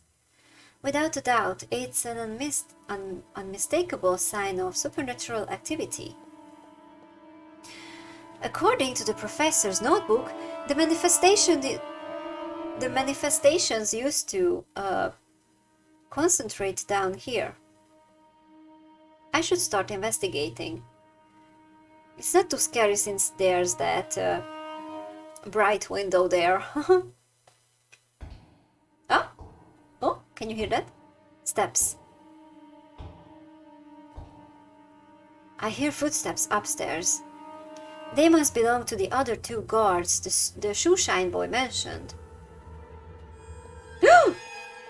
Oh my god! Can you see that? Oh my god, there was a ghost. Oi, there you are. Was thinking we ain't never check in the basement. Oh shit. You fancy taking a peek down there? Go on then, off you trot. But you're going solo. I can't do that accent, I'm sorry. Is this solo? And then? I reckon you got a point. Let's forget about the bloody basement. Smells like a red dye down there. All that stink of damp, and you've heard them noises too, ain't ya? Something proper odd going on in this house, Roy. Sometimes feels like we ain't alone. There's more to it. I've seen things. What have you seen? Did you see that big mirror upstairs? I saw bleeding shadow in it. It was right behind me. I turned around quick, and there was nothing there. I'm telling you, this in confidence, alright? Not a word to the boss. I don't want him to fire me because he thinks I'm daft. This house don't sit right with me. If it wasn't for needing the cash, I wouldn't be here. Starting to get a bit twitchy, Roy. Need to get some bleeding fresh air. I'll tag along. Could do with a break from this dump. Even if it's just for a few minutes. Okay. They were talking so much, Jesus. A shadow in the mirror. Interesting. Nevertheless, I shouldn't worry about those fellows. They are too frightened to come down here. I can investigate without a problem as long as I don't make too much noise. So let's get on with it. Table. There is enough space here to leave my research tools. Okay, give me a second. This music is so loud. Okay. This? You mean? No? Yes. I hope it works.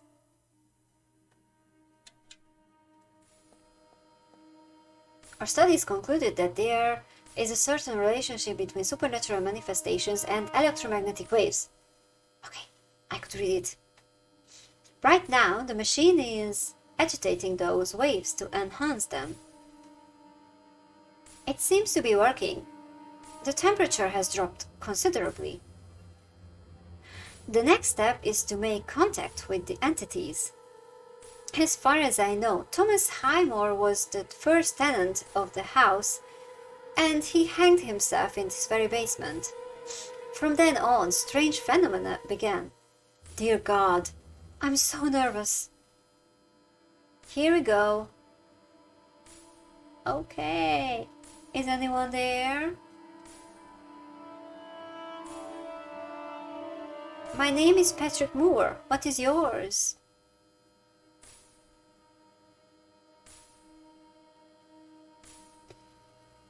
Reveal yourself. Thomas Highmore, I summon you.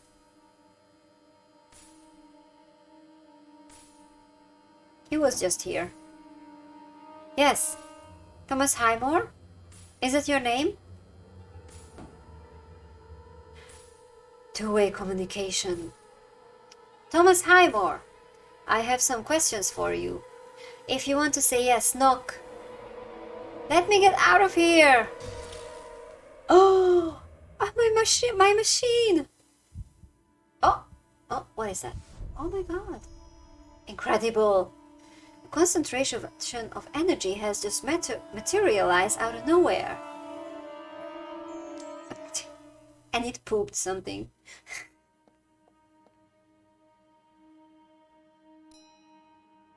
A watch?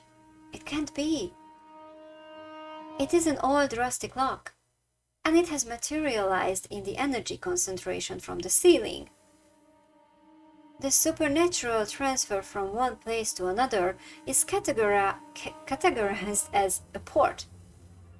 What I just witnessed was a portal to another dimension. I never thought I'd witness one. There is a date inscribed on the back. 1812. Damn it! Them noises are coming from the basement. Should we go down? Are you daft? There ain't no doubt this house is haunted. Let's tell Tom, and if he wants to go down, he can. Where's he at? Watching the door. I'll tell him to come run in. I think the investigations are over for now. No. Shit. I should have checked out the room before doing that.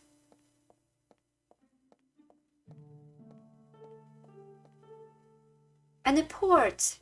I still can't believe it. Were they looking for proof of the afterlife? Well, damn it, here it is. And this house. I have no words to express such a discovery. It's the Everest of haunted houses. You not see that, you idiots? I managed to sneak out through the bleeding window. So if you heard noises in the basement, it's 'cause someone slipped in through there. From now on, I want one of you keeping watch on the basement. Pick straws, but if I hear any more ghost stories, I swear I will kick your arses. Got it? Oh shit. Was there anything important in that basement? Damn, I didn't check it out. I was just so happy to get in there finally. Hmm. You're the bloke who wanted to get into the house, ain't you? I still want to. In fact, I've tried to locate the owner, but I couldn't. You swear you haven't been stalking around the bleeding house? Someone's been inside, and something tells me they were in cahoots with that little Boot Black. I hope you are not accusing me of trespassing on private property. No, I ain't saying that. I think. I don't want to see you wandering around here. Got it? Objects from another dimension get a material proof of the great beyond.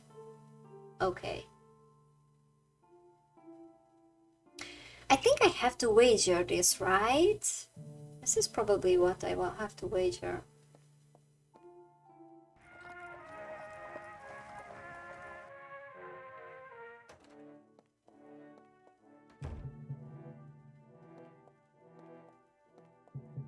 What is the bet anyway?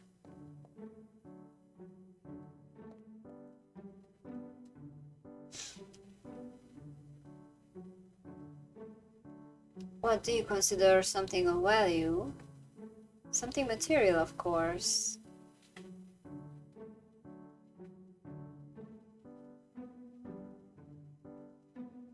The report is too significant to wager on a bet. Okay. So let's go back to the university then.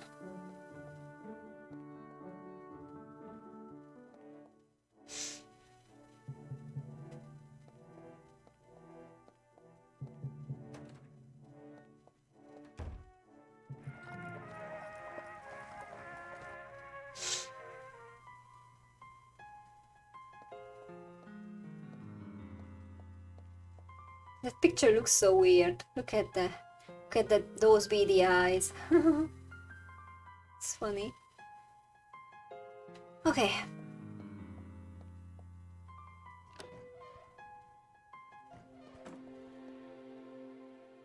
Henry, look what I got.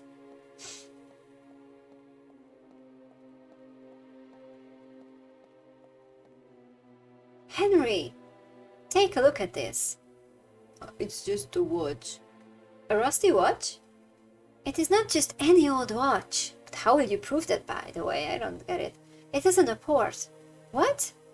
It materialized out of thin air. Are you serious? Where did it happen? In the basement of 34 Benwell Street. A genuine haunted house, Henry. I experienced a wide range of phenomena. Paraphonies. Manifestation of spectral energy. Bidirectional communication with an entity named Thomas Highmore. Are you serious? Yes, Henry. We have done it. All this you're telling me is fascinating and terrifying. Were you scared? Scared? I have spent my entire adult life waiting to witness something like this, Henry. I was ecstatic. In a situation like that, there is no room for fear. I admire your steadfastness. Let me see the report. Good Lord! I never thought I'd have an report in my hands. We are privileged, Patrick. I will present it to the board as evidence, of course.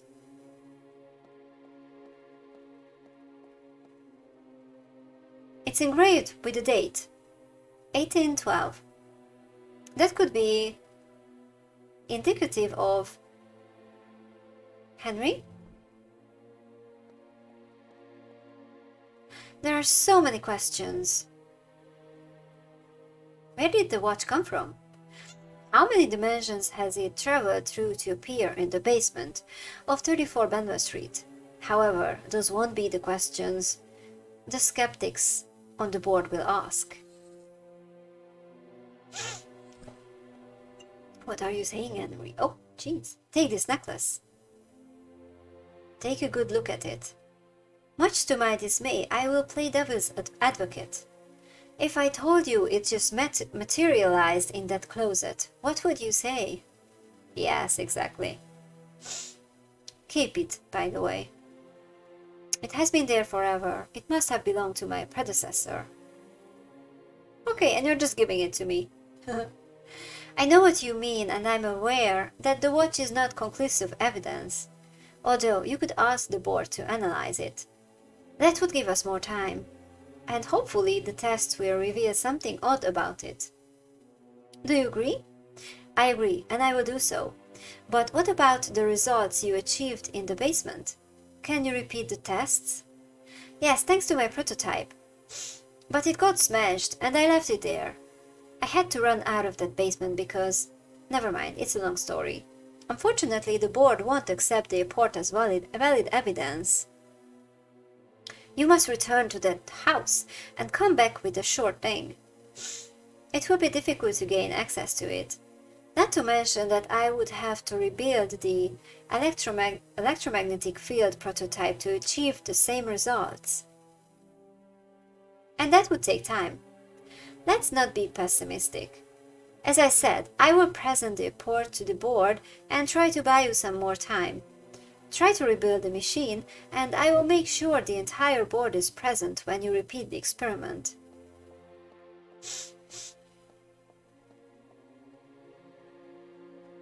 Okay, Henry seems to be my true friend. Sometimes I'm a bit suspicious because he's too nice, but he seems helpful.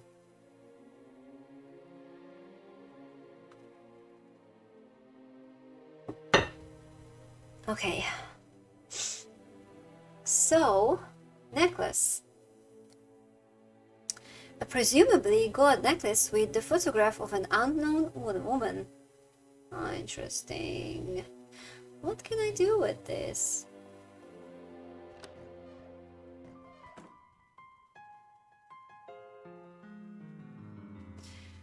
I still couldn't talk to some kind of... I should have talked to some kind of coach, but I don't think I even met them. The manager. I didn't talk to the manager. Have a nice day. So, I don't want to tell him that.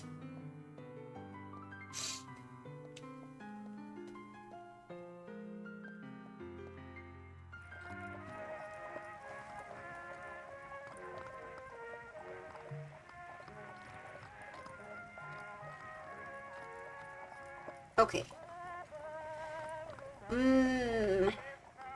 What is that? What is that? Here. I want to go here.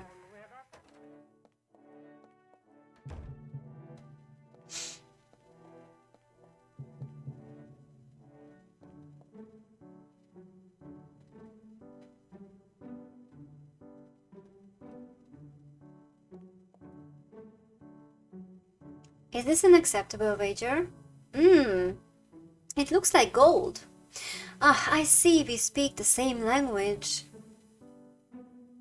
Very well, let's play. Your article seemed to suggest you knew everything about the BASS, although it only focused on what you considered your mistakes, our mistakes. We also have successes. Did you know that last year we made contact with an illustrious Englishman during a séance? It is a well-known fact. The news appeared in a distinguished London newspaper. It was published a couple of days before the winter solstice. Now, tell me who it was and you'll win the bet. Is that it? That's all? Well, do you know who it is? let me think. I would swear that, well, I would say, what should I? Let me think. I will be lenient and give you time to think about it. You do not need to answer me now. Oh shit.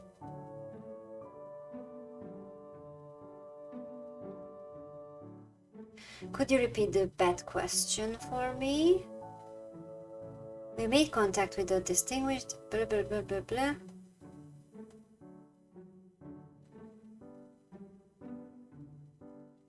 The news came out a couple days before the winter solstice in a well-known London newspaper.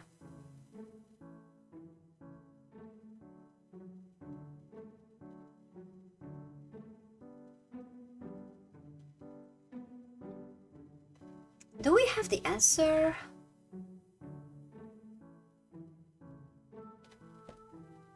Then I should go to the newspaper guy, I think.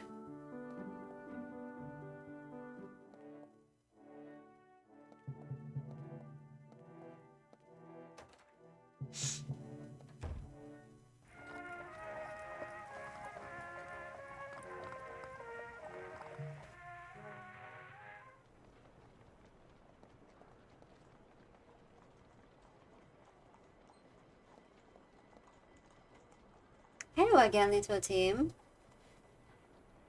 Can you tell me today's news about everything happening in London?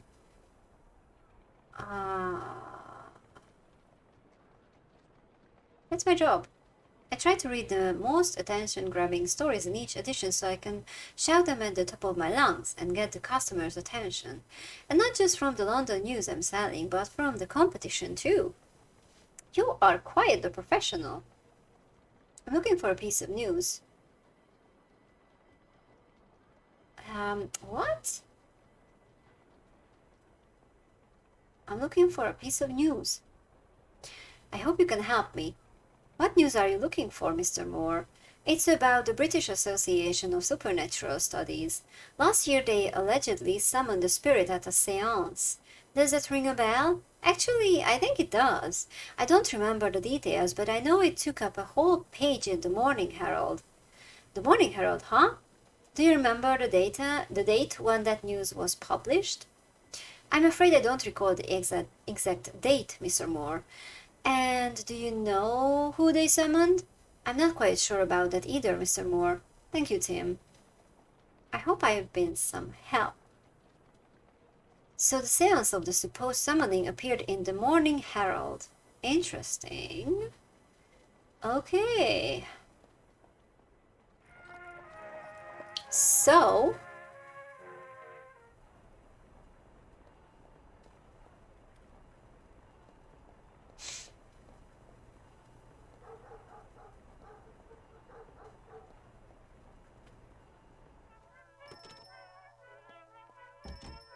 Oh, it's you. Welcome. I need information. Regarding what you found about, about the seance of the BASS. Yes. It's done, sir. How long would it take you to provide it? We are quite busy at the moment, so it could take a couple of days. What? That is too long. Isn't there any way to speed up the process? Not unless you provide us with enough data to find the news quickly. It would help if you knew the newspaper where the article was published, day, month, and year. If you provide us with that information, we could locate the news in minutes. Would you like to try? Yes, why not? Very well, sir. Do you know in which newspaper the article you're looking for was published? The Morning Herald.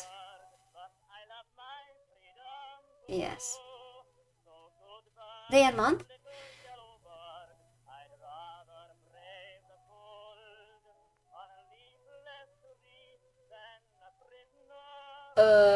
I don't know the date. They said something.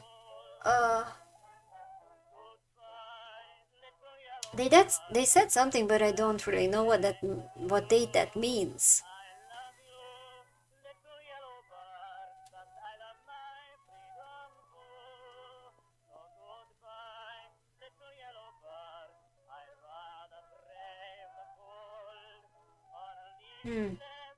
Well, I have to click something.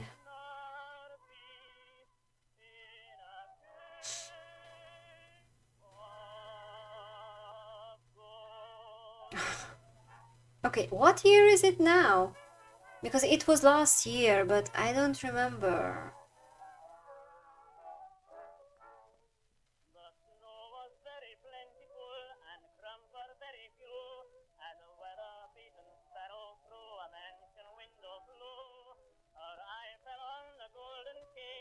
That is next year. Okay. Then it was 6.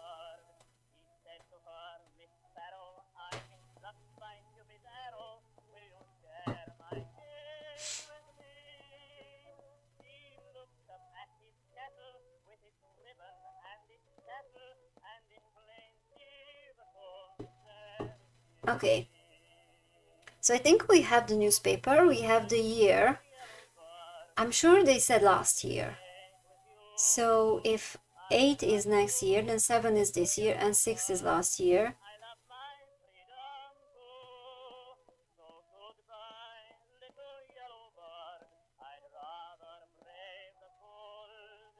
Oh, I need information. Seance. The Herald. And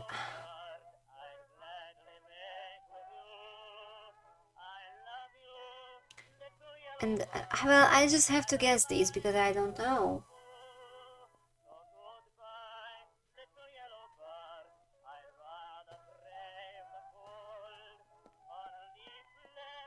Sorry, it's gonna be a bit tedious.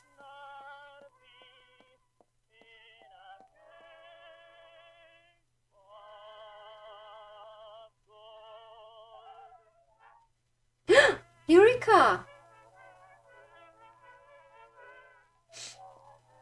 Okay! Did you find the news? Yes, here you go. Are you kidding me? Okay, cool. This is what I was looking for. Darwin from the great beyond makes contact with our most famous naturalist during a seance. Oh my god, I'm looking at the stream and it's so much easier to read it in tiny. For me on the big screen, it's so pixelated that it's really hard to read. Wow. Okay. According to this article, on the 19th December 1906, the British Association for Supernatural Studies managed to contact Charles Darwin in a seance. Wow. For God's sake. I don't know which is worse, the deceit of the BASS or the gullibility of the Morning Herald. I'm very grateful, Mr. Fletcher. However, there is a problem. You see, I don't have the money right now to pay for the service. But I promise. Don't worry about that. The first service is compliments of the house. Oh, I am embarrassed to say this, but you've taken a load off my mind. Subsequent services, obviously, must be paid for. Of course, certainly. It was a pleasure to help you. Oh, he's so nice. Thank you. I will be a regular here. So, yeah, Charles Darwin. I no longer need this newspaper clipping. And you threw it out? What the heck?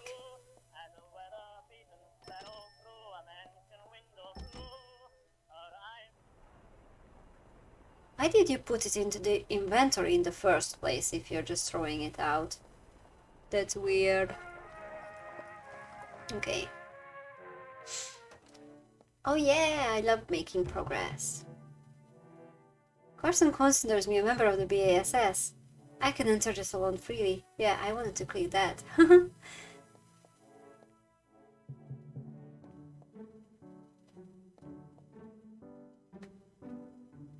I think I have the answer. Charles Darwin. Oh, very good. I see you have done your homework. I must admit, this is the first time I have lost a bet. Maybe you shouldn't have left me. Just go away and research it. What kind of pets did you do before? Oh my god. Okay. Although I made it easy on purpose. I just wanted to show you that in the BASS we achieve results, which by the way is something you and Professor Ward failed to do. Rude? A promise is a promise. Wait here.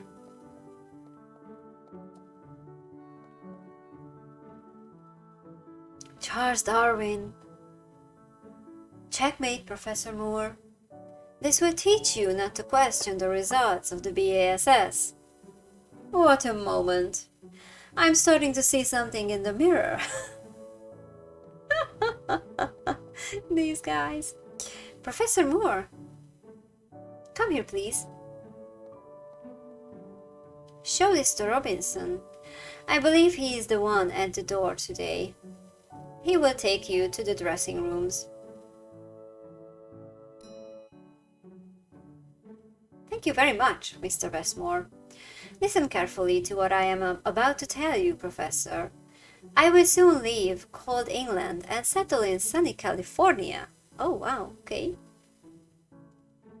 I want my daughters, Vivian and Helen, to grow up in a different kind of environment, more in keeping with the times. Despite all the technological advances we are experiencing, Old England is still stuck in the past.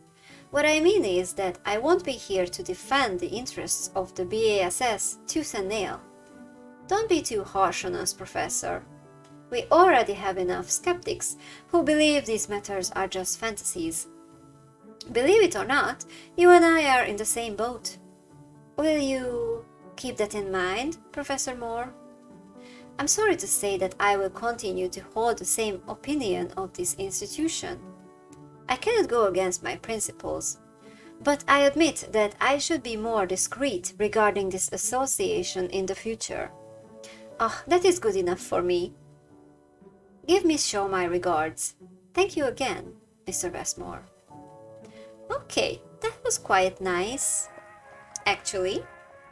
Nice little resolution there. Okay, theater! Yay! Note. Do you have a minute? Mr. Westmore was kind enough to give me this note. May I? Don't drop it in the puddle. Yes. All right. The show is not over yet. I'll have Clark escort you to the box seats, so you can watch the last few minutes. When it's over, he will take you to Miss Shaw's dressing room. Is that all right with you, sir? It's more than all right with me. Please go in. I'll inform Clark. Ladies and gentlemen, it has been a great pleasure to share this magical evening with you. You have witnessed the possibility to cross the thin line that separates our plane of existence from the beyond. You have also been witnesses to how the dead still have much to say to those of us who remain in this world. I can only say thank you for... Wait a moment. A young man. He has been wounded. A war. Far from here, on another continent. He is calling for his mother. He knows he is going to die in a few minutes. He's breathing out. Do not cry, my dear. What is your name? I can't hear you clearly. Warren? Walter! He knows his mother is here. Oh! What's your mother's name, dear? Amelia? Amelia Reinhardt? Anyone in the audience with that name? Oh my God, Walter! Please come up to the stage. Your son wishes to be with you in this delicate moment. With all these strangers.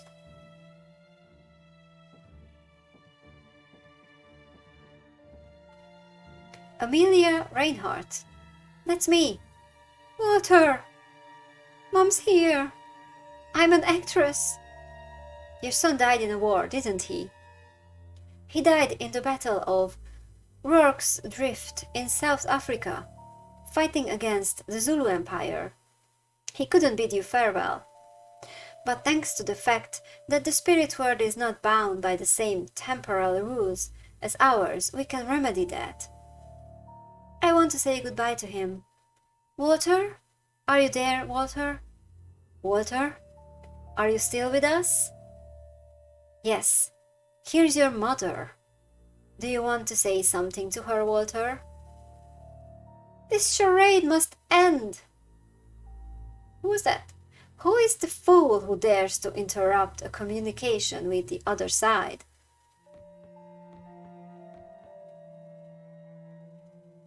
Drop the act, Miss Shaw. Your role as a medium is beyond your abilities.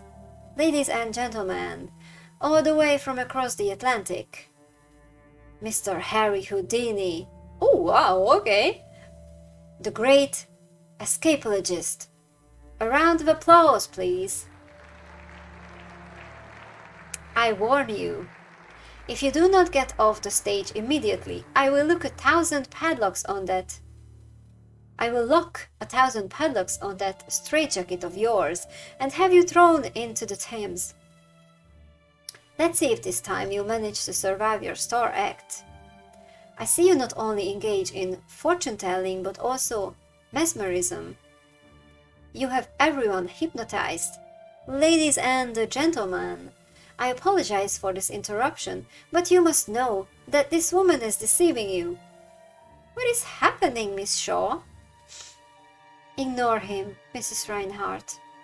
Miss Shaw is not speaking with Mrs. Reinhardt's son. She's never spoken with the dead. And how do you know my son died in the war? You are Amelia Reinhardt, owner of one of England's most important steel empires. Everyone knows that. Tragically, you lost your son in the war against the Zulu Empire. Are you getting the picture? Many of you are London society figures. Most of the information Miss Shaw has brought to light tonight is public. And what isn't, she and her team have thoroughly, oh god, I can't say that word now, sorry. Investigated about you beforehand. Digging deep into you and your deceased loved ones to perpetrate this lamentable spectacle. Don't be deceived by the crude tricks of this fraudster. Walter? Yes? No, don't leave. I know what you're trying to do, Shaw. Don't go there. Walter says we are not taking him seriously. Oh, God. No, son, please. Stay with us. Damn it, Shaw. Walter says he has little energy left to remain in this plane. Mr. Houdini's interruption has hastened the little time he can spend among us. Walter? What? Walter is no longer with us. I'm sorry you couldn't say goodbye to him, Mrs. Reinhardt. Damn you, sir. Are you proud of what you have done? Because of you, I couldn't bid farewell to my deceased son. Be rational, Mrs. Reinhardt. Your son has never been in this room. You have no heart, Houdini. How can you do this to your mother? Apologize, or we'll make you apologize. The audience is starting to get nervous, Houdini. You still have time to leave this stage. But haven't you seen what just happened? She's used the mother's pain to emotionally manipulate you, and... Stop it already, Houdini. These people came to see a show. If you don't leave right now, I'll punch you in the stomach. Can you imagine this old lady having an actual fist fight with Houdini? Oh my god, that's a completely different kind of show. Jesus. Oh god. Okay, let me drink some tea because they talk a lot and wow.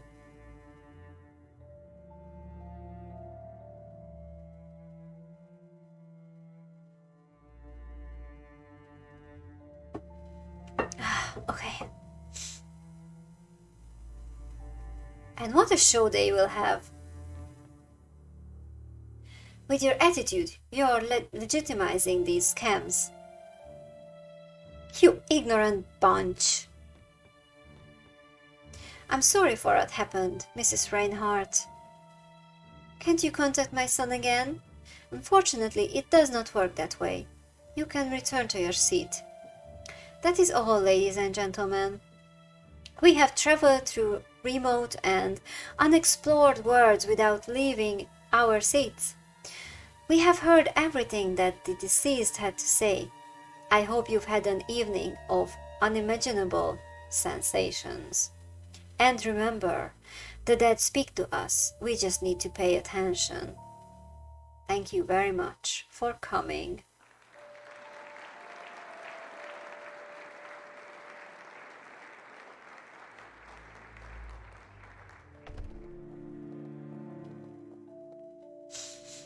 If you would be so kind to wait here, Miss Shaw will attend to you shortly. Thank you very much.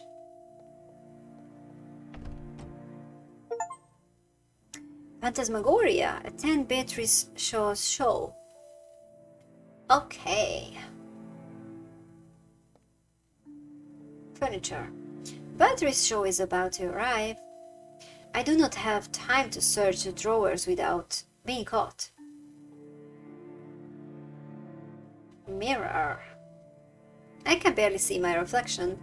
Everything is cluttered with fan letters and a couple of photographs of Miss Shaw with Henry Irving and Thomas Hardy.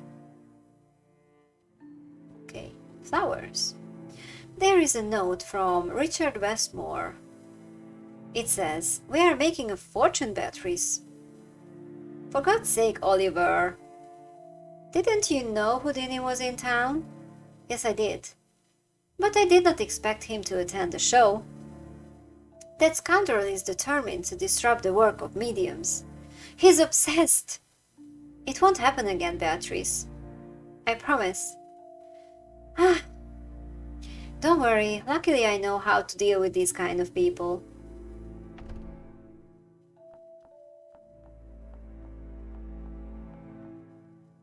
Patrick Moore.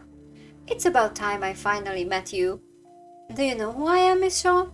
Oh, of course. And let's disperse with formalities. Call me Beatrice. Nelson has told me a lot about you. In fact, he never stops talking about you. Let's cut to the chase, Beatrice. Do you know where Professor Ward is? At this hour? At the university, I suppose. He should know better. No, he is not there. Well, where is he then? I was hoping you could tell me. One moment. Have I missed something? Professor Ward has absconded with a significant sum of money from a domination. Domination. I think I should stop soon. From a donation to the university. Nobody knows where he is. Nelson? A thief? Impossible. He doesn't care about money. Why would he do such a thing? I wonder the same. I'll ask again. Do you know where I can find him? Ease your tone with me, young man. I don't know what you're insinuating, but I'm as confused by the news as you are. I'm sorry. It has been a very tough day. First, I find out my colleague is a thief. Then the board expresses its desire to shut down the Department of Metaphysical Research if I don't prove the existence of the afterlife in 72 hours. To top it off, my fiancé has broken ties with me. I've been kicked out of my own house, and all my money has been frozen in the bank.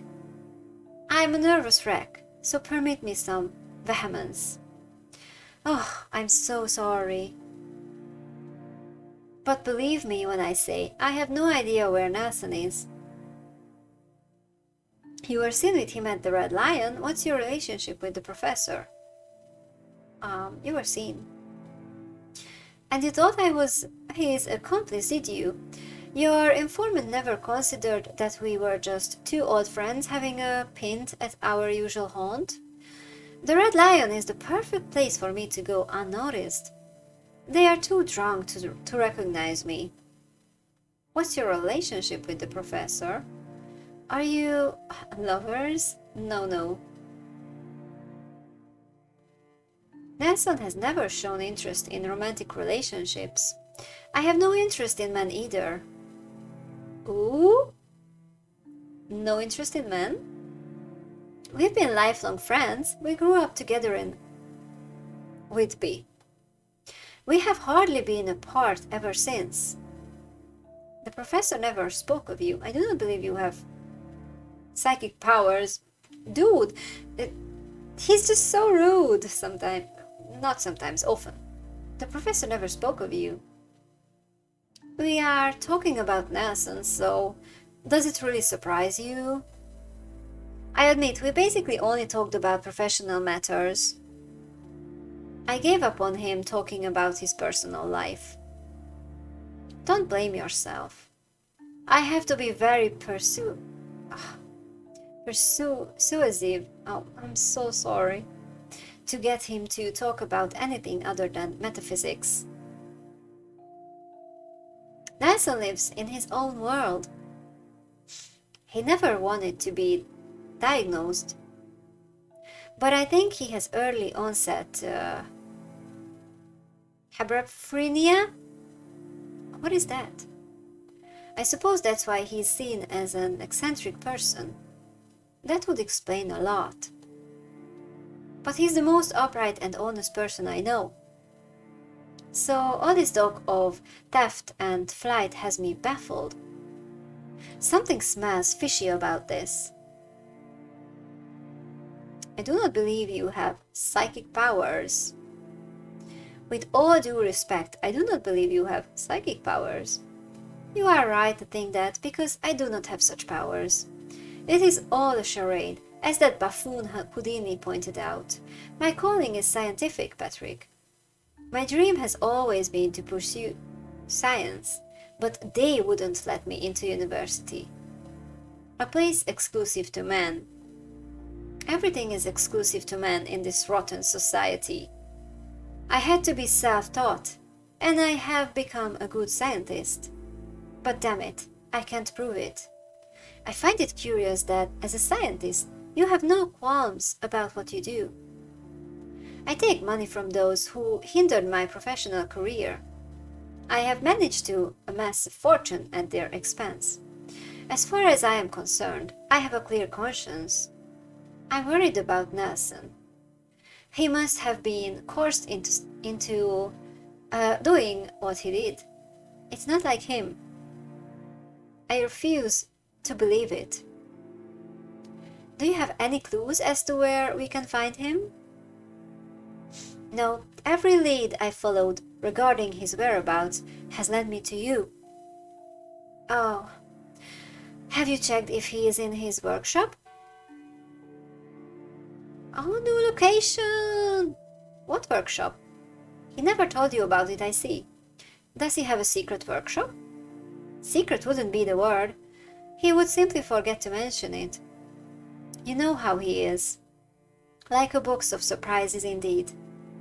Nelson wanted me to have a spare key to the place. I have it stored in that drawer. Will you come with me? Don't you have a function next? My best friend has gone missing.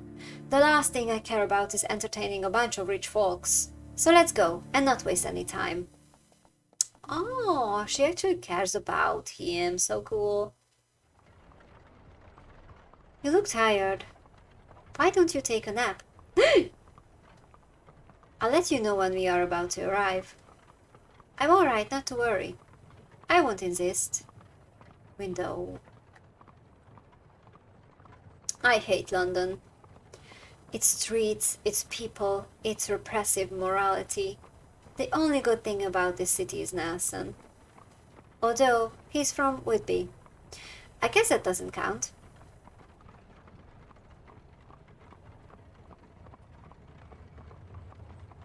What's your story, Patrick? Excuse me?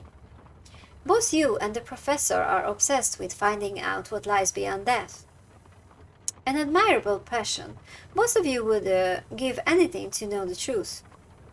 So tell me, where does this interest come from? I saw a ghost when I was a child. Interesting. It was my little brother. He died of polio when I was 9 years old. Oh, I am so sorry, Patrick. I can't imagine how hard it must have been for you. It was, Beatrice, it was. It happened on the night of his funeral. I heard footsteps in the hallway that startled me. They were heading towards the room Cedric and I shared. At first, I thought those steps belonged to one of my parents. But it didn't sound like their walk. It sounded like Cedric's walk. Polio had deformed his right leg. His gait was distinctive. I jumped out of bed, opened the door to the hallway, and it was him. His face was contorted in a perpetual grimace of agony and pain. He was bumping into walls with violence. He was banging his head against the door frames as if something was eating him up inside and he was trying to get rid of the pain. It must have been terrible. So horrible that I couldn't bear it, and I fainted. I never told my parents. Would they have believed me? I doubt it. Neither did I want to cause them any more pain than they were already enduring. But what I saw was real. It was not a hallucination or a dream. There's no one in the world who can convince me otherwise.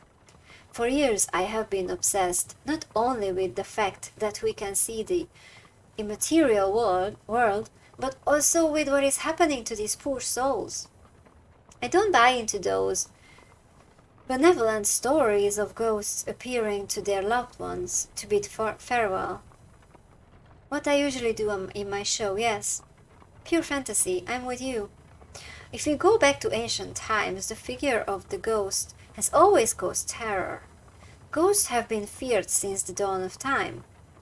Why are they used in literature as a chilling element?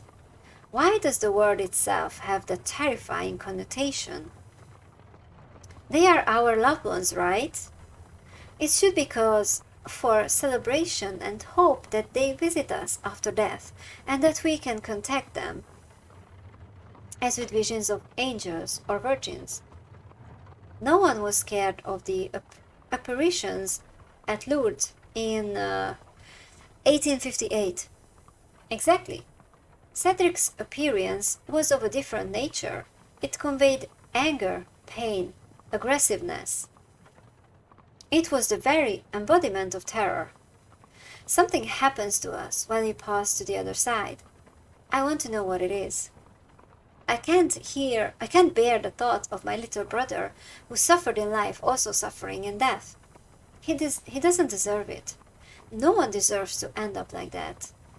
Most religious assure us that eternal peace awaits us after death. Rubbish. They are wrong. Do you want to hear my story? Of course, go ahead. Okay. Nelson and I witnessed a similar apparition when we were children. It was at St. Mary's Church in Whitby. There were rumors that strange noises were heard in the church some nights. The parish priest denied it, but everyone knew something was happening there. The village elders talked about the ghost of a former prior who roamed the church at night. We have always been passionate about these issues, and like the good rascals we were, we snuck into the church one night, hoping to see a ghost. Childhood fantasies, you know. We sat on one of the benches closest to the exit just in case. We were there in the dark for over 3 hours with nothing happening. But suddenly we saw the benches near the altar starting to move on their own. A dark silhouette materialized and began pushing the benches with violence while approaching us. We heard its voice, but we couldn't interpret what it was saying. Its tone denoted anger. That scared us more than its mere presence. I don't know how we overcame the fear, but we managed to get out of there. That same night, we promised to dedicate our lives to studying these phenomena. Did you become a researcher? Oh yes, most of my life has been dedicated to research with Nelson. But we didn't succeed. Nelson had support as a forensic scientist and later as a professor at the university. He could afford something as basic as living. I needed money. Research in this field was a guarantee of starving to death. And we weren't achieving great results either. So I put aside the investigations and became Beatrice Shaw, the great medium. Nelson didn't take it very well, although he never stopped informing me of all his progress. The last night we met at the Red Lion, he told me he had found an ideal place to investigate. Number 34, Benwell Street. Yes, I have been there. I managed to contact an entity. Are you serious? Nelson was right. We have to go back there and conduct a thorough investigation. Those idiots who want to shut down the department will have no choice but to eat their words. Ah, we are arriving. Hopefully we will find Nelson sleeping soundly in the workshop, unaware of all that's happening. Professor! There seems to be no one here. Let me try. She knocks so much more violently. Nelson, you fool! Open this blasted door! All of London is looking for you! I'll open it.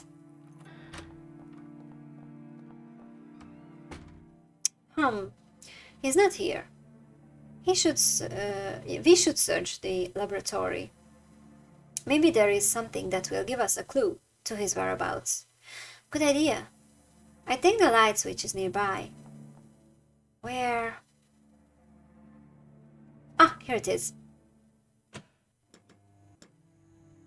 Let there be light. Let's turn this place upside down. God, I love her. Okay. Blueprints. This box is full of technical drawings. I'll take a closer look. Oh, it can't be. Beatrice, what have you found? Come take a look at this. Is this what I think it is? The Box of Revelations. Nelson couldn't stop talking about it. High-tech machinery that can reveal the hidden. A real-time viewer of the beyond. A fantasy. We theorized a lot about this device. But we gave up when we assumed it was impossible to build it with existing technology. However, from what I see, yes, it seems the professor found the key. If we connect, oh my god, of course, it could work. Take a close look at this document. I read designed by Professor Nelson Ward and Professor Patrick Moore.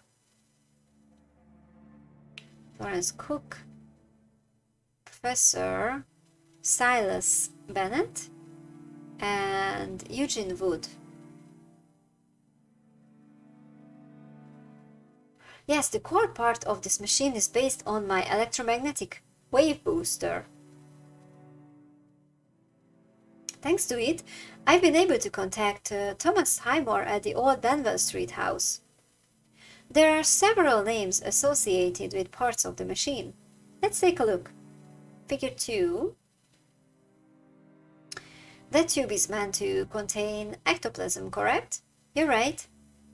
Since ectoplasm is the materialization of certain elements from the beyond, we have theorized that if treated and enhanced, It could be a strong conduit for displaying that invisible reality. But Florence Cook? She is an even more fraudulent medium than you, if I may be so bold. Florence Cook would manifest an entity called Katie King through her body. And yes, it was proven to be a fraud. And the professor knew it. That's why I'm concerned about entrusting the collection of ectoplasm to Florence Cook. Okay, that was figure 2. Figure 3. This here. It's a geometric figure. This space is intended for the machine's generator. For the box of revelations to be autonomous, we needed significant power. We conducted several tests, synthesizing and miniaturizing various generators. We were unsuccessful. It was one of the reasons we couldn't carry out a prototype. However, it seems that Nelson found an alternative. There's no doubt about it. But I don't know what that figure could be. Professor Silas Bennett? What are we talking about? Silas Bennett is a reputable yet eccentric archaeologist. He spends much of his time searching for artifacts out of time and place. This has led to a rather dubious reputation. Artifacts out of place and time? OO parts? O parts? That's what they call them. It is an acronym for out of place artifact. Oh, okay. Figure 1. One of the pieces would fit into a side spring. Eugene Wood. Does that name ring a bell? He is a renowned photographer specializing in post-mortem images, mourning portraits, photographs of the deceased for their family's remembrance. I find it a distasteful practice. I hope they do not photograph me like that when I die. In fact, I have stated in my will that I want to be cremated and emptied down some drain. Oh, okay. I hope my last wish is fulfilled. I think that piece is a photographic plate. One of the functions of the Box of Revelations is to visually record the surroundings. Fascinating. The Box of Revelations is a reality. It can be made. With those 3 missing pieces and relying on the professor's judgment, yes. Do you know what this means, dear friend? Thanks to it, you'll be able to prove to those skeptics on the board that you were right. What am I saying? To those skeptics? To the whole world? Come with me. This device caught my attention, but I didn't know what it was until I saw the plan for the Box of Revelations. Yes, indeed. It appears to be a prototype of sorts. Let's see what you think of my proposal. I've noticed some missing adjustments and some elements that could be improved. I could take care of that while you get the missing pieces. But what about the professor? Should we suspend our search? We are at a dead end. We can waste time wandering around London, or we can save your department at the university. We'll worry about Nelson later. Something tells me he will show up eventually. Well, what do you say? If the machine works, we can try it at Benwell Street. So count on it. Excellent. Let's recap. We need an ectoplasm sample. Nelson pinned his hopes on Florence Cook. I have doubts about this matter. It's well known that Florence Cook was a fraud. It's also well known that Nelson is the most skeptical investigator in all of England. Trust him. Nelson must know something we don't. Alright, where can we find Florence Cook nowadays? She's still conducting spiritualist sessions. She has her cabinet on Larkhall Lane. I'll head there. Professor Silas Bennett is the key to making the machine autonomous.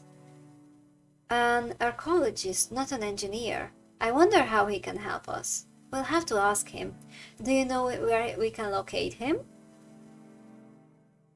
Yes, he has an office at the London Archaeological Society. Okay. And last but not least, we have Eugene Wood, a photographer. The machine can photographically record its surroundings, and that compartment in it seems intended for a photographic plate. But not just any photographic plate. If it were Nesson wouldn't have had trouble finding one. I'll pay Bennett a visit and we'll find out. Very well, Professor Moore. Pay a visit to those people. Meanwhile, I'll work on the machine adjustments. Bring me the pieces as you acquire them. There is no time to waste. Let's get to it. Ladder? If I need a ladder, I'll know where to find one. Okay. Filing cabinet? Professor Ward's famous casuistic archive. He used to have it in his office. Apparently, he moved it here recently. I've spent a lot of time reading its files over and over. Hold on a minute. I think he updated it with 4 new cases. They seem interesting, but I'm not sure if it's a good time to read them. The case of the haunted attic, the case of the voices from beyond, the case of Westminster Abbey, the case of the sheet ghost. Oh, okay. Shelf? The shelf is full of tools, but I don't see anything that could help me. Okay. Workbench? I should let Beatrice work. She knows what she's doing. That's the blueprint. An ectoplasm sample from the medium Florence Cook. Yes, yes, yes.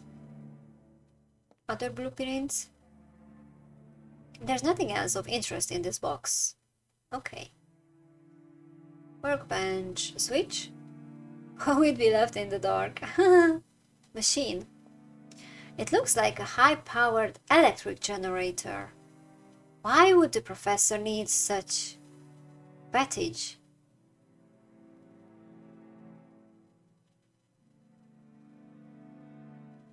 Okay, I guess nothing else here.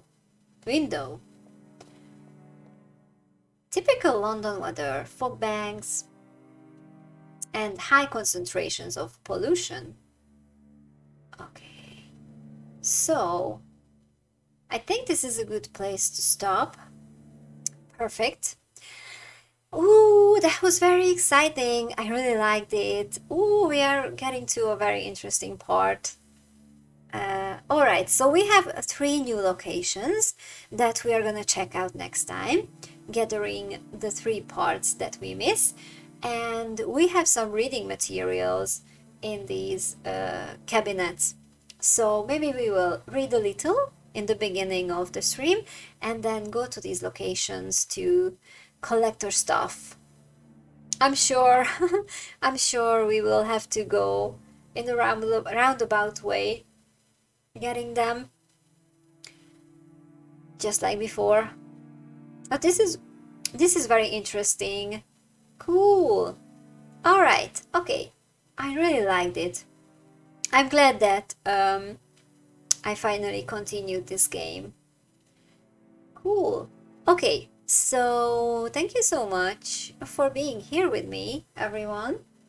And see you next. Well, hopefully see you next on Friday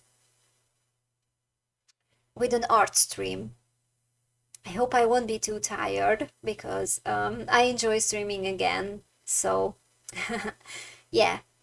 Okay. Thank you so much for being here, everyone. And cheer for me and see you on Friday. Bye bye, everyone. Oh, and we will continue this next Wednesday. Okay, bye bye, everyone. Bye.